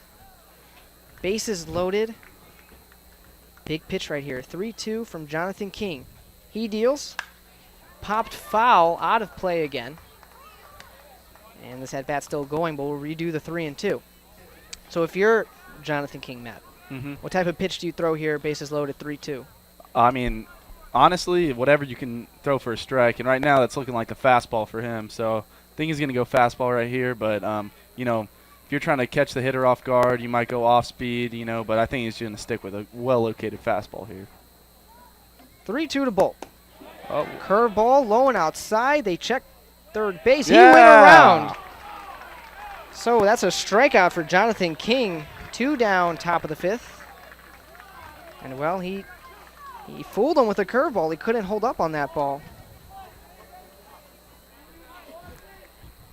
So another big strikeout from Jonathan King. It's now his 6th of the evening. Not exactly a strikeout pitcher, but he's been getting it. He's been getting the job done today. And now a mound visit. Coach Roberts and the rest of the infield collapsing onto the mound. Talk things over with their left-handed pitcher. I mentioned earlier Jack Anderson is warming up in the bullpen, and now he seems to be coming into the game. He's running out. And he'll look to this fifth inning mess right now. Great outing by Jonathan King. I mean, really good job. The interesting thing about King is that he has a pretty high whip coming into this game, 1.4, and allowing base runners he hasn't been scared to do. But he's done a really good job of pitching out of jams pretty much all season and in this game as well. 2 bases loaded situations, and the Bourne Braves getting hits hasn't been a struggle for them. They're third in the league with 204 hits, but 8th in runs scored with less than 90. I believe they have 84 runs scored. So Jack Anderson will have some of his warm-up pitches. We'll head to a quick commercial break here, and I will converse with Matt Milburn and Nick Eichholz joining us in the booth for the second straight home game. You're listening to Cotuit Kettleers Baseball on the Cape Cod Baseball League Network.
Top of the 5th inning, 2 down, bases loaded for the Bourne Braves, and now entering the game, Submarine pitcher right-hander Jack Anderson. He's going to face off against the righty first baseman Peter Alonso, joined here in the booth by Matt Milburn and Nick Eichholz. And a big spot here. Jack Anderson looking to get out of this inning. In the second bases loaded situation in this ball game for the time they had bases loaded, they left 3 batters stranded as Nick Solak flew out to new Kettleer Jaron Kendall in center. Jack Anderson has pitched very well these last few games and pretty much this season. Looking to get an out right here to Alonso. Sliced foul out of play right side. Anderson's ahead 0-1. I hope Alonso got some pine tar on the bat, his brand new one, Almost killed a fan earlier. I almost killed Haney, too. I hope he apologized to him, That was bad. Pretty scary because Will has a history of getting hit in the head. He got hit during the year and actually had a concussion for a little while. Anderson out of the set, the 0-1 to Alonso. Here's the pitch. Swung on right side, Spencer Gay moves to his left, blocks it with his body, not able to grab it. A runner scores. That's Jacob Robson. This game is now 4-1. We'll wait to see how that's scored. It'll be scored a hit. A hit for Peter Alonso. That was a hard, sharp grounder to Spencer Gay at second, and he did a good job of blocking the ball. Get into right field. He might have actually saved a run or two off of that play. So, situation still not great for the Kettleers. Bases loaded still. Now up to the plate is the DH Max McDowell. Bats righty. Reached second on a catcher's interference error. First pitch, McDowell slider well out of the plate, 1-0. He also grounded out to Tim Cisnera in the 4th, and every time Tim has grabbed the ball at 3rd, he's fired it over to Barry at 1st. Putting some extra heat on it like a catcher would. Yeah, got to show off that good arm that he's got. 1-0 to McDowell. Ugh. Slider inside corner hits it 1-1. Little frisbee slider right there. Yeah. That pitch has been really good for Jack lately. I mean, he's just been throwing it in there, been really successful with it. He's pitched exceptional these last few games in this month, particularly. 1-1 to McDowell, another slider inside, 1-2 count. I remember him saying that he didn't have that great of a slider, and looking at it from this angle, I mean, looks almost unhittable to me. His fastball's also been working really well. I think that last pitch was a fastball. Has a nice rise to it. He's ahead 1-2 to McDowell. Pitch. Swung on left side. Past it. Well, it went foul, but that ball was chopping past the snare at third. Can't see how close to staying fair it was, but the count is still 1-2. Jake Anderson, hometown Evanston, Illinois. That's the town of the school I go to, Northwestern. I asked Anderson earlier in the year why he didn't go to Northwestern, and he kept it pretty real. He said, man, I hate it. So 1-2 to McDowell. Oh, he's got to move. And it hit him, but he didn't move. McDowell didn't. So there was an interesting situation earlier I think against Orleans, as Will Haney is appealing to home plate umpire Alan Libardoni. And that brings in a run, of course, hit by a pitch. That brings in Nick Solak. I think he's arguing right here that he's got to make an attempt to get up. Well, we saw that in that game against Orleans. Can't remember who it was, but a hitter was hit in the back of the leg, and he made no attempt to move. And in that situation, then it should be called a ball. And now Mike Roberts is arguing with home plate umpire Alan Libardoni because he's not very happy about that. That pitch was almost close to coming back over for the inside corner to be a strike, and I'm sure he was crowding the plate, just trying to get on any way he could. Well, he didn't even attempt to make a move, didn't even move his shoulder in or outward. And Mike Roberts not happy, and understandably so. Understandably so. Another run scores, and this lead now went from 4-0 to now it's 4-2. So, and the Kettleers are still in a bit of a jam here with bases loaded yet again. Max McDowell at first, at second is Peter Alonso, and at third is Corey Julks. Coming up to the Duznak. He's 1 for 2 today. Had a single in the second and grounded out to third base in the fourth. Kettleers 4 runs on 4 hits, and now Bourne Braves 2 runs on 5.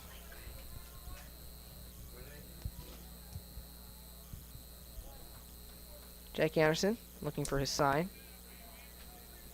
Shakes one off and picks one, so he'll be making the pitch to Duznak. Here it is. Fastball breaks at the knees. Count is 0-1. And Anderson has a real interesting repertoire as a submarine pitcher. It seems every pitch he throws has some type of break on it, and that fastball particularly is interesting because it kind of breaks upward. Very fastball, rise ball style. 0-1. Yeah, I mean, he's definitely the hardest to throw catch with, He has trouble finding partners because, no one can really catch his ball and no one wants to get hit in the knees. 1-1's the count. Duznak, shortstop from Dallas Baptist, and Anderson steps off the rubber. We got some funny stories about playing catch and who doesn't want to play catch with who. Man, you look around at Flores, and he's drilling people in the legs sometimes just because he throws so hard from the left side. It's hard for him to find a partner because he throws so hard. 1-1 to Duznak, breaking ball outside corner. 1-2 is the count. Our very own Peter Flaherty hit his. Has a big welt on his right, under pretty much his ankle, above his right ankle from a ball that Bernardo Flores hit him with. 1-2 to Duznak. Swing and a miss. Got him with high heat. So the Kettleers limit the damage, and Jack Anderson gets out and ends the top of the 5th inning. But the Bourne Braves score 2 runs on 2 hits and leave the bases loaded. Bottom of the 5th now. Kettleers lead 4-2 on the Cape Cod Baseball League Network. Learning at Curry College extends beyond the classroom and is embedded in all that they do. Curry prepares students to engage in successful careers in active citizenship with a global perspective. Explore 22 undergraduate majors and over 65 minors and concentrations online at curry.edu.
Bottom of the 5th inning, Cole Fabio leading things off for the Kettleers. Takes a first pitch fastball at the knees, 0-1.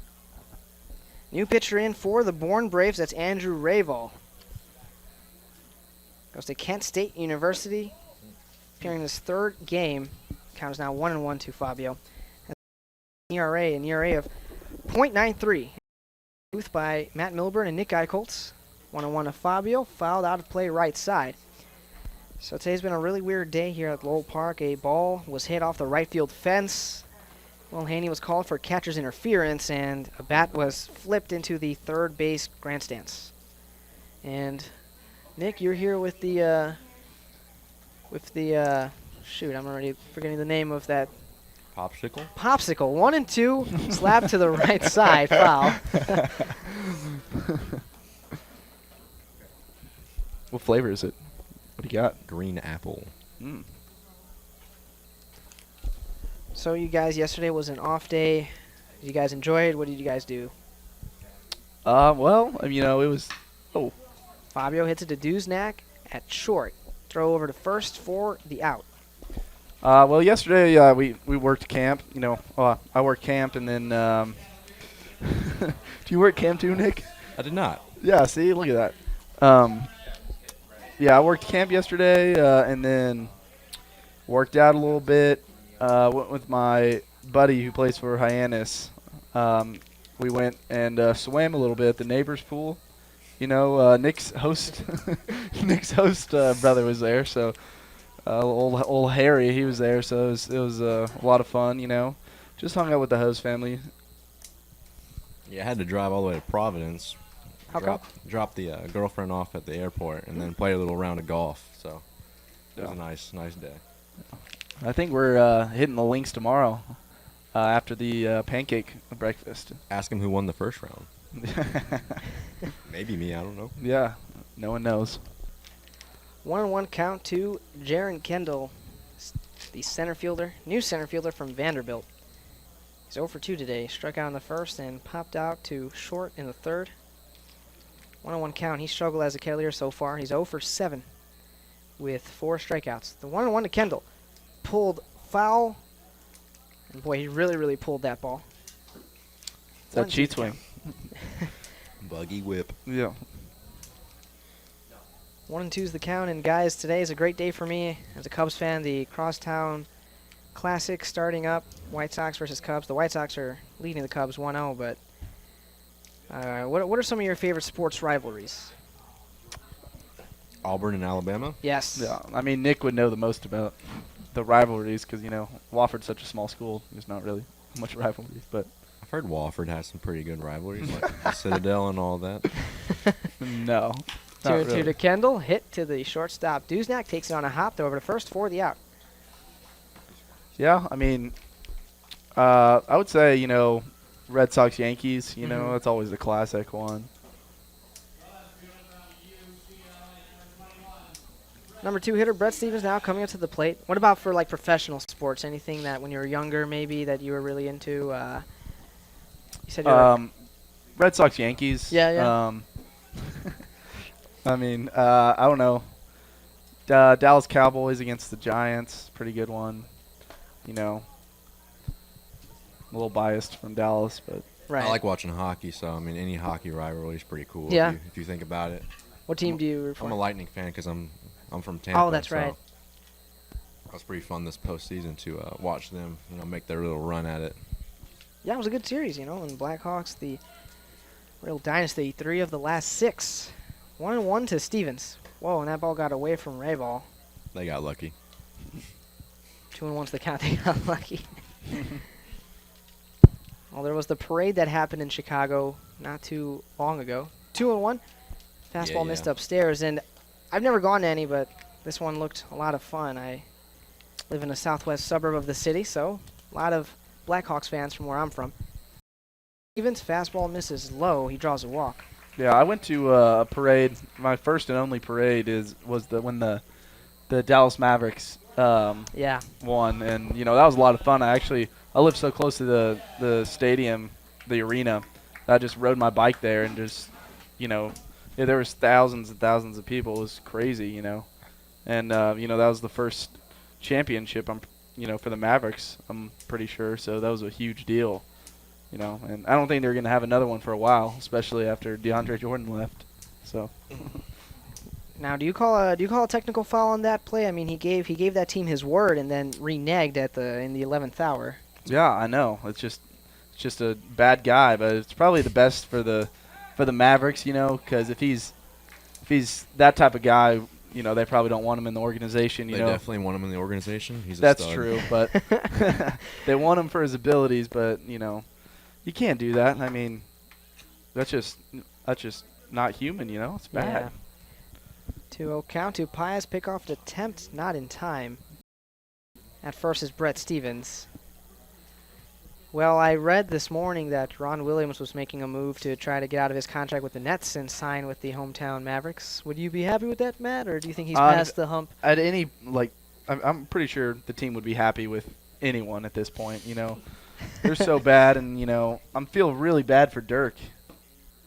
Because he's such a great guy, been a veteran, and has stuck at Dallas the whole time. So, I feel bad for him because he was wanting another championship, but at least he got one. So, 2-1 to Mike Pius. Last pitch from Reval was a fastball strike at the knees. 2-1 to Pius. Doesn't swing at that one. It's a breaking ball. Pulls the catcher Jason DeLay off the plate. He's ahead 3-1. And now, according to our sources, a.k.a. our video coordinator Greg Cameron, that deal is done. So, congrats. Your new point guard is Deron Williams. Oh, awesome. Yeah, great. I mean, anything's better than Rondo, so. Oh, wow. 3-1 fastball outside corner. Full count 3-2. Low blow. Wow. Are you a big ball guy, Nick, or is baseball your main? No, I like basketball. Just don't really have a favorite team. I like Steph Curry because he's a baller. But Right. Hey, that's a SoCon right there. He went to Davidson. 3-2 to Pius. Nubbed along third base for a base hit. Wow, an infield base hit. Runner advances to second, and Pius is safe at first with a single. He's 2 for 3 today. You feeling a Barry Blast right here? A Barry Blast. Love it. If he does it. Swing, Barry Blast. That's what we're going to have to call it now if he does indeed get a. See that American flag out there in left center? Yeah. I'm feeling that. So Brandon Barry now up to the plate. He had a 2 RBI single in the third. And has another RBI chance here with a runner at second. He was also hit in between the shoulder blades in the second inning. He's a man, so it didn't hurt. Reval out of the set, looks over at second. The pitch, Barry swings at, pops it up, right side, and out of play foul to the right and behind the first base. No balls, 1 strikes the count. I think he's going to go down to a knee right here. Oh, the Adrian Beltre swing. That's what he normally does when he hits him out. So that's right. We'll see it right here. Steps into the box. He's behind 0-1. Has shown a lot of power. 0-1 to Barry. Curveball breaks at the knees outside 0-2. That was a looping breaking ball by Reval. Started up high and finished just about the knee level. So Barry's behind 0-2, but plenty of time for Barry Blast. Runners on first and second. 2 down, bottom of the 5th. The 0-2. Fastball misses outside and low. Count is now 1-2. It's going to be a 2-2 home run. 2-2 home run, okay. 2 pitches. All right. Next call in right here, folks. 1-2 from Reval. Here's the pitch. Another curveball called 3 strike. And good job, Nick. No Barry Blast in the bottom of the 5th. He strikes out. So the Kettleers get a hit, a walk, but leave 2 runners stranded. Would you guys mind to stick around and hang for the 6th inning? Yeah. All right, awesome. So we'll head to the top of the 6th inning. You're listening to Cotuit Kettleers Baseball on the Cape Cod Baseball League Network.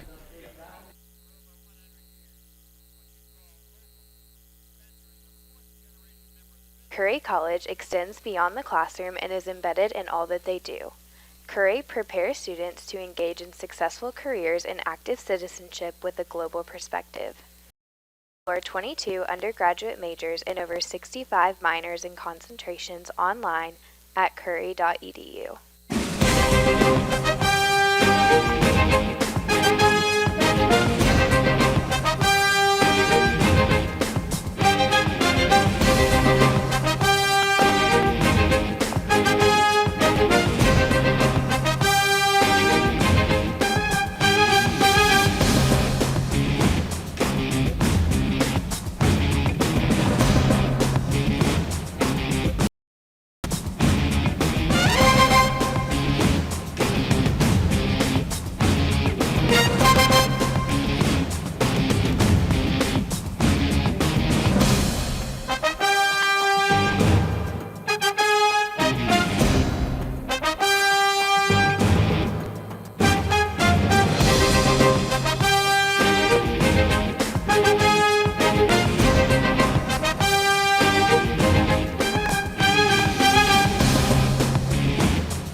7, 8, 9 hitters coming up for the Bourne Braves, top of the 6th.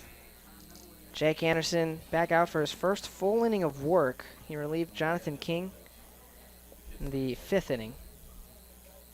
King went 4 2/3 of really good baseball. So the Kettleers lead 4-2. But they did give up 2 runs in the top of the 5th inning. Brody Weiss in the game at second base. And now Brody Weiss, defensive replacement for Spencer Gay. Nick Eicholt's doing my job for me because I didn't even take a look out there, so much appreciated. Matt Milburn. That was Matt. Oh, I'm so sorry, yeah. Matt. I should have gave you credit. I'm just messing up all over the place right now. First pitch to delay. Ooh. Breaking ball. Almost clipped him in the knee, but it didn't. Broke downstairs. 1-0 is the count. So we were talking earlier that the Mavs finally got their point guard of the future, or at least their immediate future, in the form of Deron Williams. Anderson, the 1-0. Another breaking ball is a ball down and inside. 2-0. So, trying to think, guys. Who are some pitchers that you guys looked up to learning the game? Right now, like in the game, or Sure, it could be right now, it could be later. my favorite player is Zach Greinke. Yeah. And he's actually playing really, really well right now. He's got like a 36 innings scoreless streak, but I like to model my game around him a little bit. What about you? Yeah, for me, it would be my cousin actually pitched in the major leagues for 2 seasons, so I looked up to him a lot. Followed what he was doing because he was up there. And 2-1 was hit back to Anderson on the mound. He walked over and tossed over to Barry.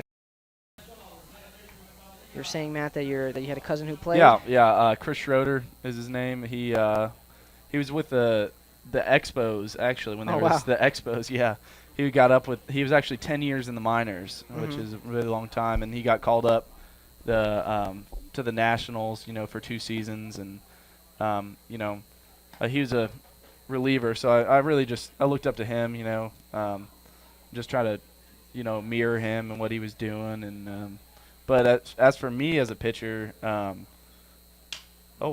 Garzio, line drive over the diving glove of Brody Weiss at second base. Base hit. A little broken bat single right there. It's a great pitch. Yeah, those are the worst.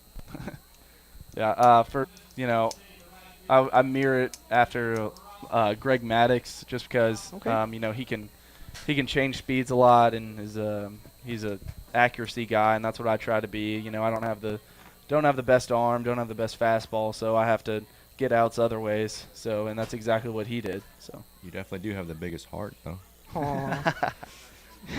Jacob Robson up to the plate. First pitch, Robson nubbed back to Anderson at the mound. He flips to second for 1, throw over to first for 2, a double play.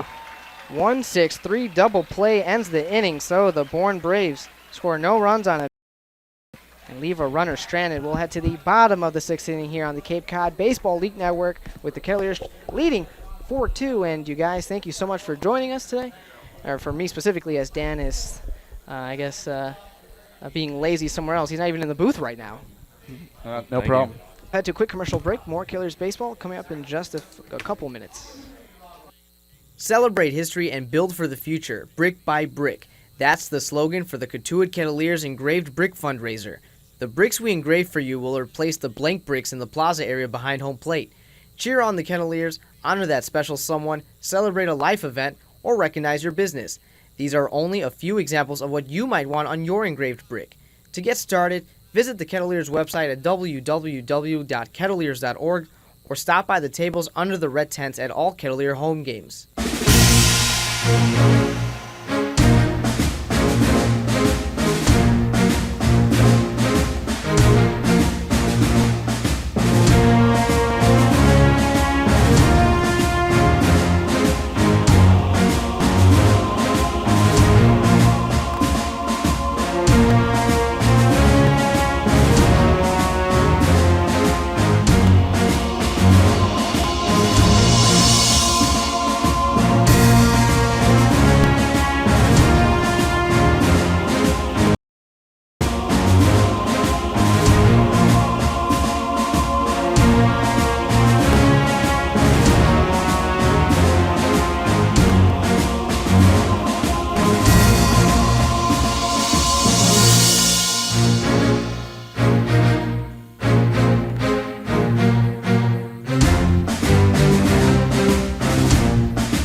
Bottom of the 6th now at Lowell Park. Kettleers lead the Bourne Braves 4-2 in the Cape Cod Baseball League Network. 5, 6, 7 hitters leading things here for the Kettleers. Tim Cisnera up to the plate. Facing off against a new pitcher. I'll get you who it is in just a moment. First pitch to Cisnera. Swung on and chopped foul to the on-deck circle, or where the on-deck circle would be along the first base dugout. But there's literally no circles, but, you know. Cooper Hammond now in the game for the Bourne Braves. 0-1 to Cisnera. He swung and missed, but that one popped in and out of the glove of Jason DeLay, the catcher. He's behind 0-2. Cooper Hammond, a righty, wears number 20. He's up ahead, 0-2. Working out of the set, the pitch. Hit up the middle of the infield and bounces off the pitcher's mound. A base hit for Tim Cisnera. Now that's just his 6th hit of the season. But a base hit to lead off the bottom of the 6th, and that brings up Ross Grosvenor. He's 0 for 2 today. He ground down into a double play to end the 2nd, and he struck out looking in the 4th. A looping curveball got him looking. Bats righty. DH swing and a miss. That was a fastball up and away. Steps out of the box and steps back in. Pitch. Grosvenor grounds it to third base. Julks charges. Looks over at second, but throws to first for the out. One down. Bottom of the 6th. Tim Cisnera now at second. So his first game as a Kettleer has been a struggle for Ross Grosvenor. He's 0 for 3 now. Brings up Brody Weiss, who came in as a defensive replacement for Spencer Gay in the top of the 6th. Spencer Gay went 0 for 2 today. Weiss on the season, playing in his 22nd game. He's batting .177, 11 hits and 62 at-bats. Has 7 runs batted in, no home runs. Pitch to Weiss. Breaking ball outside corner. No balls, 1 strike.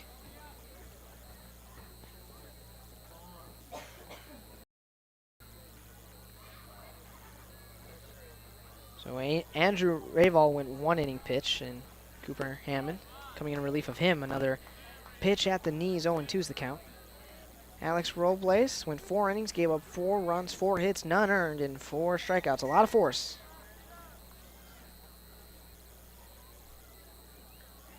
0-2 is the count to Brody Weiss. Hammond deals and barely gets and hit foul in the box. We'll redo 0-2. In his 1 inning of relief, Andrew Raval went scoreless. Drew a walk, or walked a batter, and also got a strikeout. Pitch, swing, and a miss. Brody Weiss chased a slider very high and away from the strike zone. Jason DeLay had to get up from his stance and move to his right to even catch that ball. That was a very poor-looking strikeout from Brody Weiss. And now that's 2 down, bottom of the 6th for Will Haney.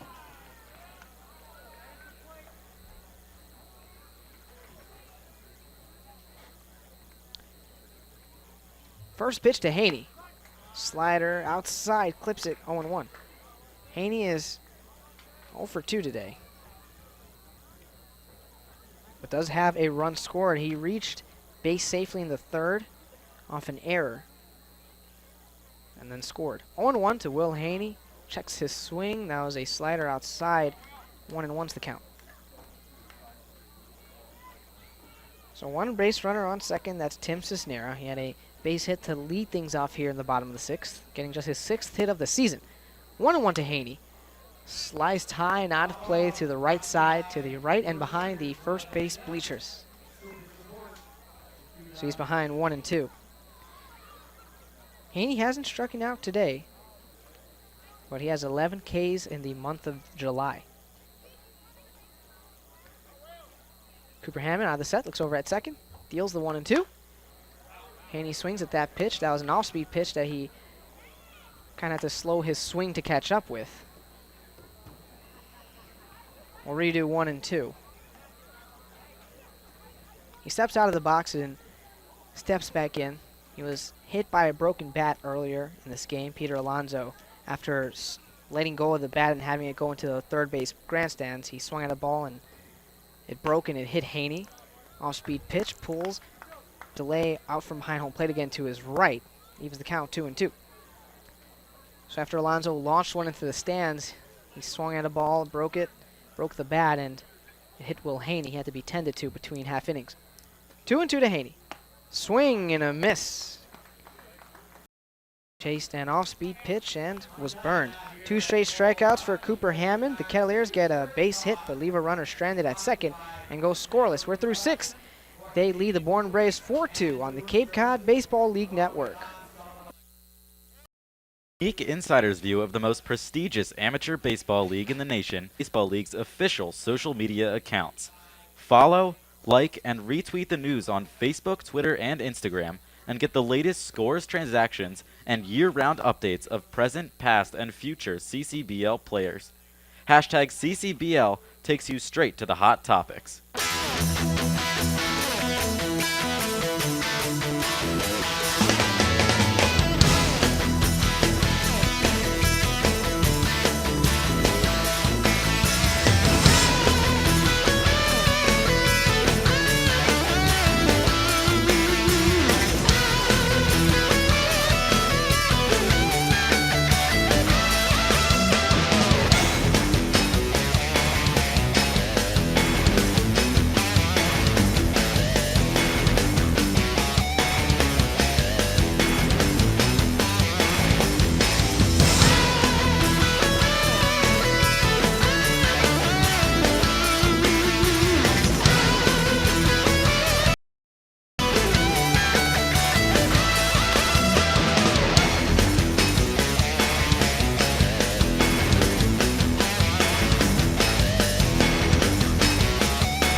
Seventh inning at Lowell Park, the Kettleers on top of the Braves by a score of 4-2. Top of the order due up for Bourne against the right-hander Jack Anderson. Anderson came on in the 5th inning, got the final out after giving up a single and hitting a batter to drive in a pair of runs. Faced the minimum in the 6th inning. Nick Solak leads off. First pitch, slider hit for a called strike. It's 0-1. Solak, Dulks, and Ryan Bolt. 2 righties and then a left-hand batter for the Braves in the 7th. Anderson, the Submariner, set, fires in 0-1. Fastball slapped through the hole, base hit right field. The leadoff man on in the 7th inning, and the tying run will come to the plate with Bourne down 4-2. Corey Dulks now coming up. He's 1 for 3 on the day, singled in the 5th inning. That came against Jonathan King, who went 4 2/3, gave up 4 hits, walked a pair of batters. Struck out 6, gave up 2 runs, both of them earned. So Dulks batting for the first time against Anderson, who's gone 1 1/3 so far. The right-hand subby comes set at the belt. Dulks, the right-hand batter, waits. Here's the first pitch. Slider taken up the knees for a called strike. It's 0-1 on the third baseman. Middle infield at double play depth. That's Paez at short and Brody Weiss at second. Weiss came on in replace of Spencer Gay in the top half of the 6th inning. A defensive replacement for the Kettleers. Anderson set. Here's the righties 0-1. Swing and a foul ball right side out of play. The count quickly 0-2 on the third baseman from Houston. Julks, an outfielder, but playing third base with the Braves, part of why he's made 9 errors on the season. That's most in the league. Still adjusting to the position. Behind here, 0-2. Anderson comes set. He's struck out 1 batter so far. Here's the 0-2. Swing and a ground ball foul past third. The count still 0-2 on Julks. Brandon Berry at first, holding on Nick Solak. He singled to lead off for 8 stealing bags on the year. Pitchers can often get run on a lot. Anderson doesn't have the quickest of windups, not a hard thrower. And Solak has a pretty good sized lead at first. 0-2 on Julks. Now the pitch, taken a little bit off the inside corner, a slider from Anderson. And it's 1-2. And that one didn't miss by much. Tim Cisnera plays in at third and about 5 or 6 steps off the line. He's looked pretty good defensively at third base since moving there on Monday. Anderson sent. Runner goes. The pitch is looped in the air towards first and second. Berry makes the catch. Runs to the bag himself. Double play. 2 men down. And the Kettleers catch a big break. A 3 unassisted double play on the pop-up with Solak running. 2 men down in the 7th inning. So 2 outs, nobody on, and the left-hand batting center fielder Ryan Bolt coming up. While Solak was running, and Julks got jammed and popped it up right to Berry. He had an easy 3 unassisted. Bolt 1 for 3. Struck out in the 5th. The first pitch is grounded to short. Charging it is Paez. Gloves throws to first on the run. Just in time to get Bolt. A nice stretch by Berry. And the inning comes to an end. No runs, 1 hit, a big double play, and nobody left. It's time to stretch at Lowell Park with the Kettleers leading the Braves by a score of 4-2 on the Cape Cod Baseball League Network. The Kettleers and Cotuit Athletic Association welcome Spencer Hallett Plumbing and Heating as a premium sponsor and member of the exclusive Kettleers Club in 2015. This family-owned business has been providing heating and plumbing services to businesses and homeowners on Cape Cod for over 100 years. It's what you'd call local, as Spencer is a 4th-generation member of the business and 12th-generation Cape Codder. If you're looking for quality plumbing and heating work, call Spencer Hallett at 508-428-6080 or visit their website at hallettplumbing.com.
Last of the 7th inning at Lowell Park. The Kettleers 4, the Braves 2.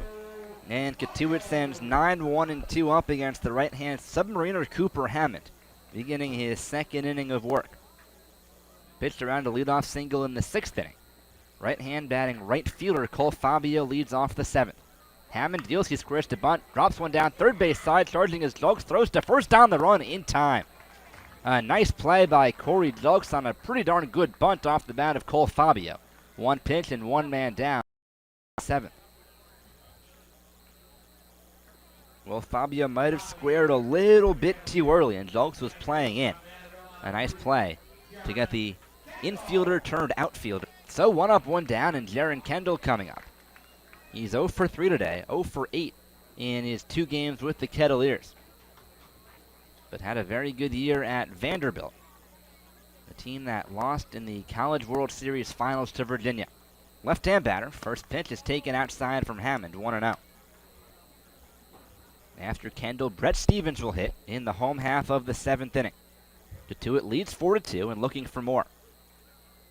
Jokes plays in at third against the speedy Kendall. Here's the pitch, taken right down the middle, belt high, a fastball. And it's 1 ball and 1 strike.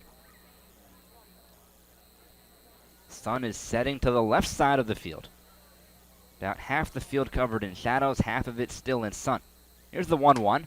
Swing and a foul tip off the mask of the catcher Delay. It's 1-2. Well, Kendall and Delay teammates at Vanderbilt, chatting as Kendall's batting. Kendall just got a tiny piece of that slider and tipped it off Delay's mask. So the count, 1 ball and 2 strikes on the left-hand batter. Hammond set, now the pitch. Fastball missed away, 2 balls and 2 strikes. 2 runs on 7 hits, 1 error for the Braves. 4 runs on 6 hits and an error for the Kettleers. Hammond set.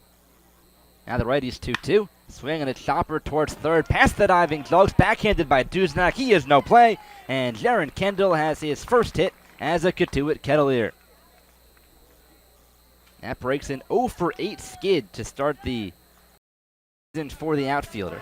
That's got to feel good. He's on first with 1 down in the 7th inning. And Brett Stevens coming up.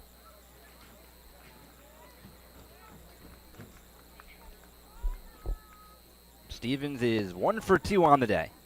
Lined a 2-run double into the opposite field in the 3rd inning. Walked in the 5th.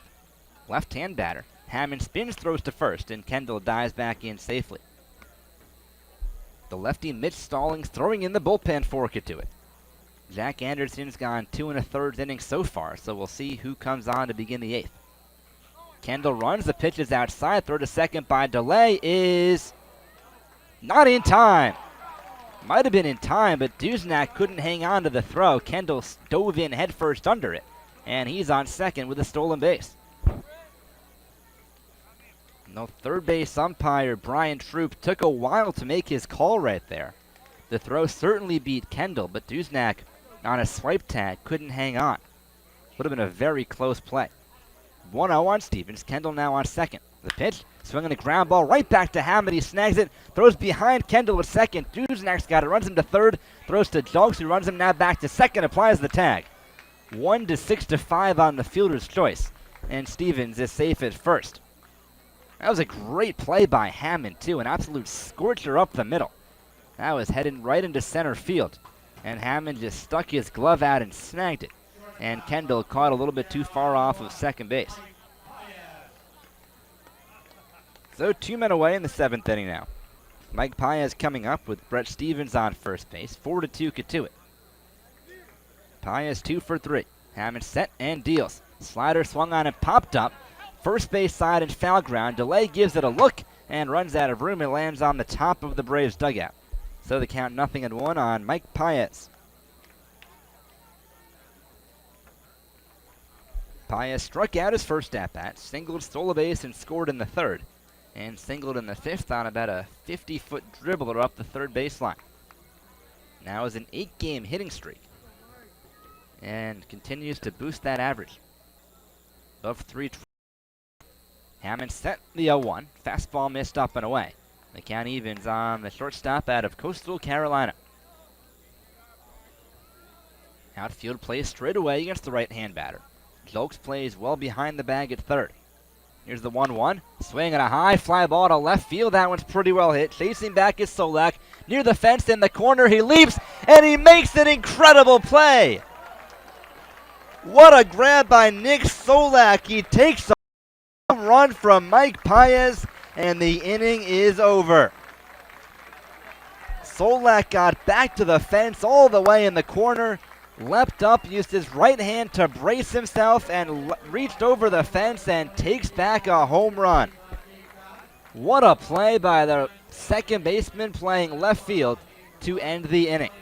For the Kettleers in the 7th, no runs on one hit, no errors, a fantastic play in left, and one man left. We go to the 8th inning. It's the Kettleers 4 and the Braves 2 on the Cape Cod Baseball League Network. Celebrate history and build for the future, brick by brick. That's the slogan for the Cotuit Kettleers engraved brick fundraiser. The bricks we engrave for you will replace the blank bricks in the plaza area behind home plate. Cheer on the Kettleers, honor that special someone, celebrate a life event, or recognize your business. These are only a few examples of what you might want on your engraved brick. To get started, visit the Kettleers website at www.kettleers.org or stop by the tables under the red tents at home games.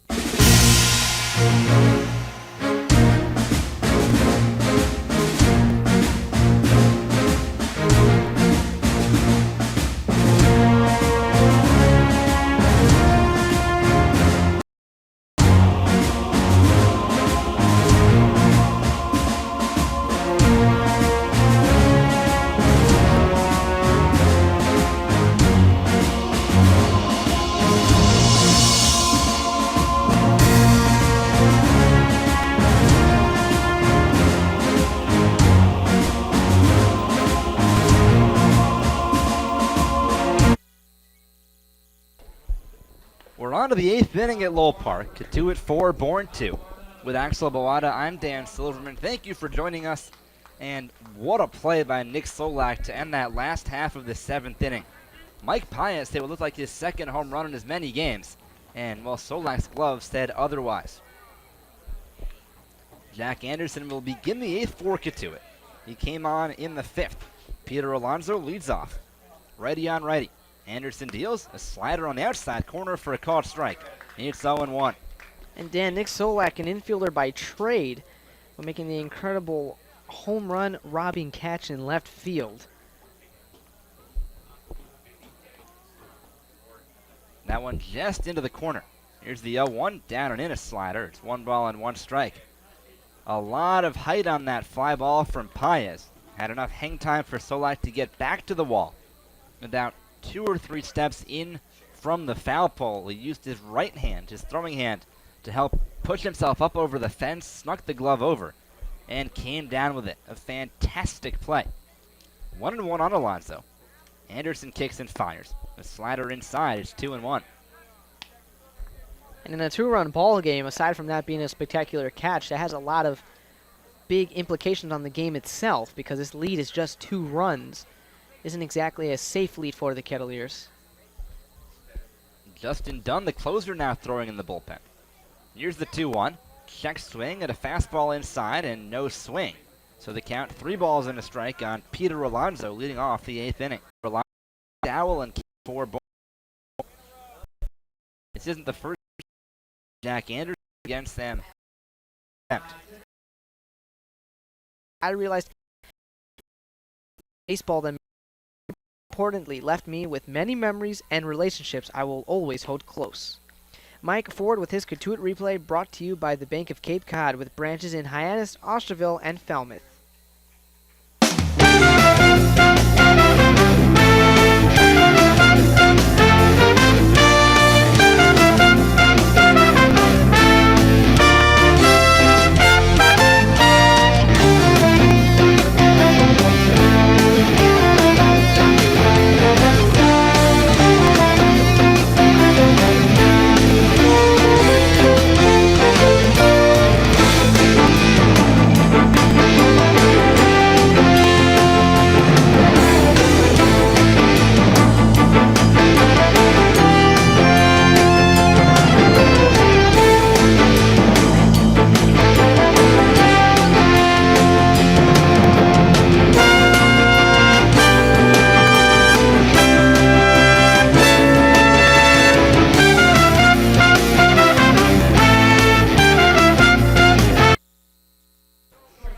Back here, top of the 8th inning at Lowell Park.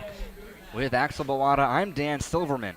And Axel, certainly a tough spot here for Justin Dunn to be brought into. The Kettleers closer comes on with a 4-2 lead. The runners on first and second, he inherits them from Jack Anderson. And nobody out in the 8th inning. We've seen him have some longer outings this season, but now since being the Kettleers closer, he's been going one or even less innings pitched. Camden Duznak, the first man he faces, righty on righty. Duznak squares to bunt, pulls it back, takes a curveball in the dirt. It's 1-0 and a nice block there from Will Haney.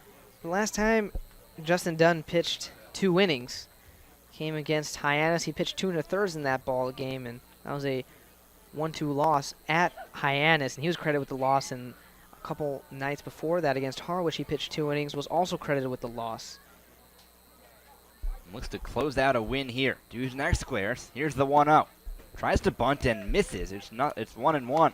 And not a good attempt there from the shortstop. Dunn, a righty from Boston College. Throws pretty hard. He'll top out somewhere between 94 and 96.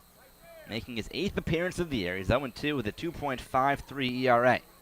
Also has 2 saves. And got one of those on Monday night in Bourne. 1-1. Duznak squares the pitch. He pulls it back and takes a curveball down and away. The count 2-1.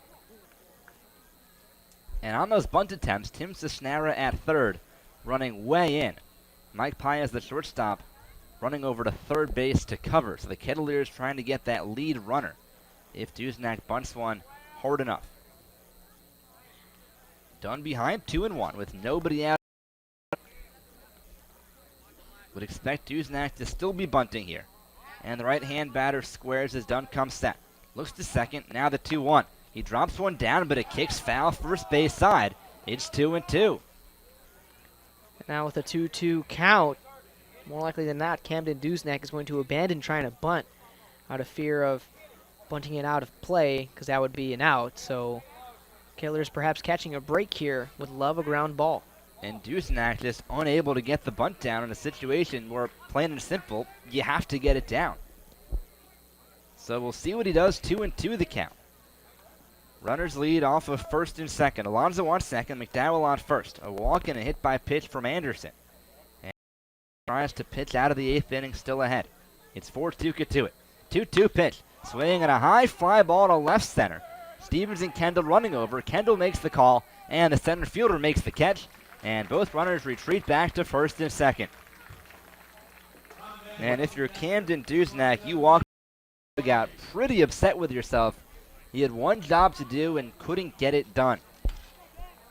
Yeah, was not able to lay down the bunt. Straight up missed on one pitch and then hit one foul. And then that kind of put him in a corner as a batter. He had to take a swing, but that was not a productive out. So one away. Alonso still on second. McDowell still on first. And Jason DeLay, coming up. Right-hand batter, Dunn set. Here's the first pitch. Swing and a foul ball right side out of play. It's 0-1.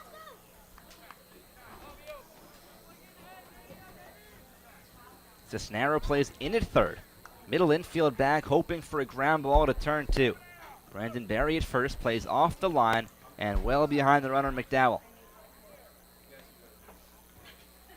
Dunn comes set, looks at second. Now the leg kick and the pitch. Swing and a line drive over Berry's head, base hit right field. Rounding third is Alonso. He comes in to score. Going first to third as the throw is not in time is McDowell. It's a 1-run 3, and the tying run is 90 feet away with one man down in the 8th inning. Jason DeLay getting his second RBI of this summer, playing just his second game. And that was a big hit right there. Lined it opposite field into shallow right, and good situational hitting. That makes that bunt situation that Camden Duznak was not able to lay down perhaps even more critical, because had he laid that down in advanced runners, this game could easily be tied 4-4. Instead, still 4-3, the Kettleers clinging to that lead. But Bourne still threatening with runners on first and third, one man down.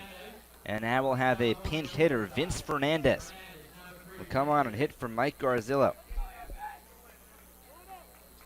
Fernandez, a left-hand batter. He's an outfielder. So we'll have to see how things shape up then defensively in the bottom of this inning. I guess Solak will move from left to second outfield, but we'll see. Dunn set. holds the set. Now the righty's first pitch. Swinging a little number foul by the Kettleers dugout. It's 0-1 on Fernandez. Fernandez batting at .243 on the year. 2 home runs and 9 runs batted in. Dunn looking for a strikeout or a double play. The tying run at third and McDowell. Down in the 8th inning. Delay is at first. Throw to first, and he dives back safely. The Kettleers at one point led this game 4-0. They scored all 4 runs, all unearned in the third. Bourne got 2 back in the 5th, 1 in the 8th. The pitch, fastball, or changeup, missed up and away. It's 1-1 on Fernandez. Jacob Robson, another lefty waiting on deck. Dunn hoping that he can get a big double play ground ball right here. The right-hander peers in for the sign, dangles his right arm. Gets the sign from Haney, and now comes set. Here's the 1-1 pitch. Swing and a miss. A good fastball up in the zone at 92 from Dunn. It's 1-2 on Fernandez. And that was a good time to come back with a fastball, 92 miles an hour up near the eye level. Fernandez looks like a great pitch, but when you swing, you just can't get to it. That ball is up high. Did a good job to elevate that fastball, got it up and away enough. And Fernandez swung right through it. Strikeout here would be big. Fernandez has K'd 9 times. Throw to first, and Delay dives back in safely. No tag attempted by Berry. 4-3 Cotuit, clinging to a 1-run lead with 1 out top of the 8th inning. McDowell on third. He's the tying run. Delay leads off first, being held on by Berry. 1-2 on Fernandez. Dunn set. Here's the pitch. Swing and a miss. Strike 3. Got him with the high heat. Actually, you called it. He went back to it. And a huge strikeout for Dunn. 2 men away in the 8th. I mean, if it works the first time, why not try again? 92 miles an hour, up and high in the zone. And Fernandez looks like a great pitch, but he was fooled. And now Coach Roberts walking back out to the mound. Jacob Robson, the lefty, due up. We'll see what he chooses to do here. Looks like Mitch Stallin is throwing in the bullpen right now. No move made yet by Roberts, so we'll see if he sticks with his closer or goes with the lefty. Roberts, as well as the entire infield, Dunn and Will Haney, just standing on the mound talking things over. And a big spot here. 4-3 Cotuit, 2 outs in the 8th inning. McDowell on third. He's the tying run. Jason Delay on first. The go-ahead run. And Dunn will stay in the game. Roberts just wanted to talk things over with his closer. Dunn has faced 3 batters. Retired 2 of them. Also gave up an RBI single to Delay. Then retired Vince Fernandez with a big strikeout. Needs another out here to continue or keep this Kettleers lead going. Robson 0 for 2 on the day with a walk. Left-hand batter. The righty Dunn comes to the high set. Throws to third. Looks face to third. Looks to first. And nothing doing on the bases. And even though Robson is 0 for 2 today, he did draw a walk in the 5th and scored a run. His batting average has dipped now to .314, but he does have 7 RBIs on the season. Here's Dunn's first pitch. Fastball missed away, 92. That's the fastest we've seen from him throw so far. He's hit it a couple of times. It's 1-0 on Robson. The Kettleers need 1 more out in this inning to go to the bottom of the 8th inning ahead. Bourne has been chipping away at this lead since the 3rd inning. The Kettleers did to the Braves lead on Monday night at Bourne Park. Here's Dunn's 1-0. Swing and a foul tip caught by Haney. A good changeup. The count evens 1 ball and 1 strike on Jacob Robson. If Robson reaches Nick Solak, who made an incredible defensive play in left field to rob a home run from Mike Pius, would bat next. Dunn peers in for the sign, even 1-1 right now on the right fielder. Dunn comes set above the letters. Pulls that set. Here's the 1-1 pitch. Fastball paints the outside corner. 92 again from Dunn. It's 1 ball and 2 strikes on Robson. And now Dunn a strike away from escaping the jam. 1 run in this inning already. And Dunn hoping to keep it at just that 1 run and keep this Kettleers lead at 4-3. Crowd clapping and making some noise. 1-2 on Robson, 2 down, top of the 8th inning. McDowell with the tying run on third, delay the go-ahead run at first. Dunn comes set. The 1-2 pitch, swinging a ground ball to second. Brody Weiss waits on it, he's got it, throws to first in time, side. And Justin Dunn works around an 8th inning jam. In the inning, 1 run on 1 hit, no errors, and 2 men left. Middle of the 8th inning, it's the Kettleers 4 and the Braves 3 on the Cape Cod Baseball League Network. Do you want or need some Cotuit Kettleers apparel and memorabilia? Well, there's one place to get everything you need. The Kettleers store at Lowell Park, open during all Kettleer home games. We sell hats, t-shirts, sweatshirts, keychains, baseballs, jackets, and everything else you could possibly need. So be sure to stop by and purchase all your Cotuit Kettleers merchandise at the Kettleers store at Lowell Park.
Last of the 8th inning at Lowell Park, 4-3 Cotuit. 4-5-6-2 up for the Kettleers against the right-handed submariner Cooper Hammond. A few defensive changes for Bourne. We'll get you those in just a second. Righty on righty, Hammond deals. Swing and a miss. A good off-speed pitch. It's 0-1 on Brandon Berry. Vince Fernandez pinch hit from Mike Garzillo. He stays in the game in right field. Jacob Robson moves from right to left. Nick Solak goes to second. The pitch, swing and a miss. Tied him up inside. Now they appeal to first. And Bill Fisher says, yes, he swung. It's 0-2. Good fastball tailing in from Hammond, who's ahead of Berry. Berry is 1 for 2 on the day. Had a big 2-run single in the 3rd inning. Doubled his RBI total on the season. And was his first RBIs if you take away his 2 solo home runs. So I have to feel good. Behind 0-2, Hammond deals. Fastball missed a little bit upstairs. It's 1-2. After Berry, Tim Cisnera and Ross Grosvenor due up in the home 8th inning. The Kettleers looking to add to a 1-run lead. Hammond set, the righty deals. Check swing, he takes on the outside corner, a slider. Strike 3 called, 1 man down in the 8th. Second straight at bat that Berry's gone down looking. And Tim Cisnera coming up. Cisnera is 1 for 3. He struck out, grounded out, and singled up the middle his last at bat. That came off of Hammond. First man he faced. Here's the first pitch. Swing and a foul ball left side. That'll get out of play. It's 0-1 on a left-hand batting third baseman from Oregon. The outfield straight away against Cisnera. Doesn't have a whole lot of power, at least not that we've seen this summer. Hammond set, steals. At the knees, a fastball. It's quickly 0-2. Hammond works pretty quickly. A right-hand submarine-style pitcher. Head on Cisnera, 0-2. The pitch, lined foul the other way, off the netting. Above the Kettleers dugout on the third base side, still no balls and 2 strikes on Cisnera. No one throwing in the bullpen for Cotuit right now, so it looks like the 9th inning belongs to Justin Dunn, who got all 3 outs in the 8th inning. He is the closer. 0-2, Hammond deals. Swinging a chopper over his glove up the middle. Sliding stop by Duznak, throws to first, not in time. A nice play by Duznak. He showed off the glove today at shortstop. Just the ball hit too slowly and too high on that bounce, and Cisnera has his second straight hit. Second straight hit, and now his 7th of the season. 2 of those 7 coming tonight. And now Ross Grosvenor coming up, a big right-hand batter. The DH today in his Kettleers debut, he's 0 for 3. Hit into a ground ball double play, struck out, and grounded out to third. Hammond deals. Slider taken belt high for a strike. It's no balls and 1 strike on Grosvenor. He's a big guy, 6'5", 250 pounds. Hammond deals an 0-1, swing and a miss. He was way ahead of a slider. It's quickly 0-2. And if it's possible, Grosvenor makes Will Haney look small. Same height, has another 20 pounds on the catcher. Here's the 0-2, swing and a miss, strike 3. A very late swing at a slider. And Grosvenor down swinging, 2 men down. And that was not a good looking at bat. Badly fooled, some good pitches from Hammond. So 2 away in the 8th inning. Cisnera still. Brody Weiss coming up. Struck out his first at bat. First pitch, fastball on the outside corner. It's 0-1 on the right-hand batter from Riverside Community College. Weiss came on defensively and replaces Spencer Gay in the 6th inning. Behind 0-1, Hammond fields, swing and a miss. Another good slider. It's 0-2 on Weiss, and that slider axle really working here in the 8th inning. Well, he's fooled pretty much every batter he's faced when throwing that slider. Ahead of Weiss, 0-2. Hammond set. Now the pitch, swing and a foul back to the screen. Weiss just able to stay alive. Again, a slider. Still no balls and 2 strikes and again, on Weiss. And again, there are a late swing. Weiss was able to get his bat on it at the very last fraction of a second, but 67 miles an hour, ball breaking horizontally, must be hard to hit. Here's the 0-2. Slider missed outside, and by a pretty good margin, so Weiss able to hold this swing pretty easily. It's 1 ball and 2 strikes. And the first time Brody Weiss struck out when he batted in the 6th, that was against Hammond. Hammond threw a slider high and way outside. Fastball off the inside corner. A check swing by Weiss. It's 2-2. So that slider was up and away. It pulled Jason DeLay, the catcher, out from behind his stance. He had to stand up to grab it to his right, and Brody Weiss swung at it. It's a tough pitch. The 2-2. Swing and a broken bat pop-up on the infield. Calling it as Alonso, and running to his right, he makes the grab. Side retired. No runs, 1 hit, no errors, 1 left. 9th inning at Lowell Park. It's the Kettleers 4 and the Braves 3 on the Cape Cod Baseball League Network.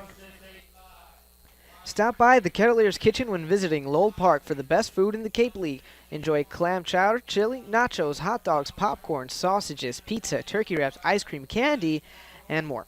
For the best food in the Cape League, stop by the Kettleers Kitchen.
Ninth inning at Lowell Park with Axel Bawada. I'm Dan Silverman. And the Kettleers looking to close out a 4-3 win over the Braves. Justin Dunn got all 3 outs in the 8th inning, begins the 9th. Top of the order, Nick Solak leads off. Dunn deals a curveball in for a strike, gets 0-1. And Justin Dunn looking for his 3rd save in the last 4 games. The Kettleers on the season saves. That's 2nd worst in the Cape. Dunn working from the full windup for the first time today. Fires an 0-1, swing and a miss, a good changeup. It's 0-2 back. Perhaps second worst is a bit unfair. Second fewest, probably a more appropriate term. And Solak made a huge defensive play. A couple of innings ago, took away a home run from Mike Paez that really kept the Braves in this game. The 0-2, fastball a little bit low. It's 1 ball and 2 strikes. And that didn't miss by much, just below the knees. So 1-2 on Solak. Dunn into the windup, now fires, swing and a fly ball to right center field. Long run for into the gap. He gets there, he makes the catch. 1 up and 1 down in the 9th inning. Well, Nick Solak's fly ball hung in the air for a very long time, and a lot of ground was covered by Kendall moving over from center, but he's a speedy player, able to get to it with plenty of time. And for how hard Dunn throws, Kendall playing very far into left center. Goes back there now with Corey Julks batting. First pitch to the righty, curveball down and in, he had to back out of the way. It's 1-0. Very far over into left center is Kendall. The right fielder Fabio, pretty normal depth. Stevens playing deep in left field. Here's the pitch, swing and a high pop-up, shallow center. Paez going out, Kendall coming in. Kendall gets there, he makes the catch as his hat falls off. 2 down in the 9th inning. A lot here in this 9th inning, but he's made both plays in the Kettleers and out away from a win against the Braves. And the Bourne Braves struggles continue when falling behind. When trailing after 7, the Bourne Braves 0-9. And 1 out away from falling to 0-10 when trailing after 7. And Ryan Bolt, the last hope for the Braves. Left-hand batter, he's 1 for 4. Doubled off the top of the fence his first time. First pitch, fastball taken on the outside corner. It's 0-1. And how big does that missed home run loom in this ball game? 1-run ball game. That ball was inches away from clearing the fence. Kettleers lead 4-3. 2 outs, no one on, top 9. Here's Dunn's 0-1. Swing and a miss. A good fastball down and away, and the Kettleers a strike away from a win. The crowd makes some noise here at Lowell Park, clapping their hands. There are plenty of Kettleers fans willing Justin Dunn to get 1 more strike. The righty pitches from the full windup, the outfield playing very deep. The 0-2 pitch, swing and a foul tip, hung on to by Haney, and the ball game is over. 94 from Dunn, who cranks it up for the final strike of the ball game, and the Kettleers hang on to knock off the Braves by a final score of 4-3. And Axel, for a Kettleers team that got thrashed on Wednesday in Orleans, a big win today.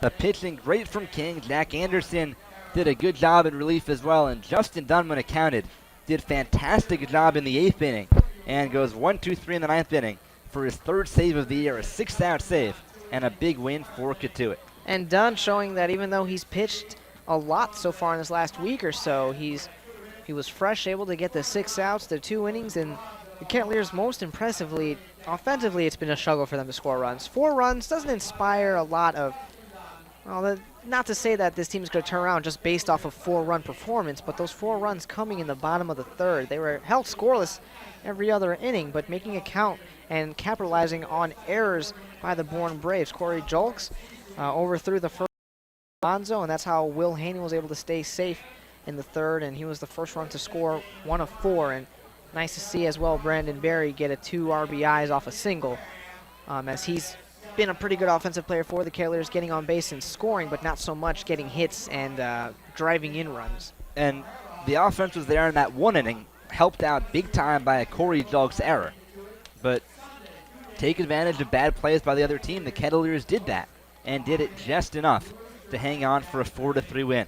Looking at the scoreboard, Falmouth is tied with Harwich. They're scoreless in the 5th inning at White House Field in Harwich. The Kettleers, for now, half a game ahead of the Commodores for that 4th and final playoff spot in the Western Division. 4-3, the Kettleers knock off the Braves tonight here at Lowell Park. Cotuit now 3-1 against Bourne on the season.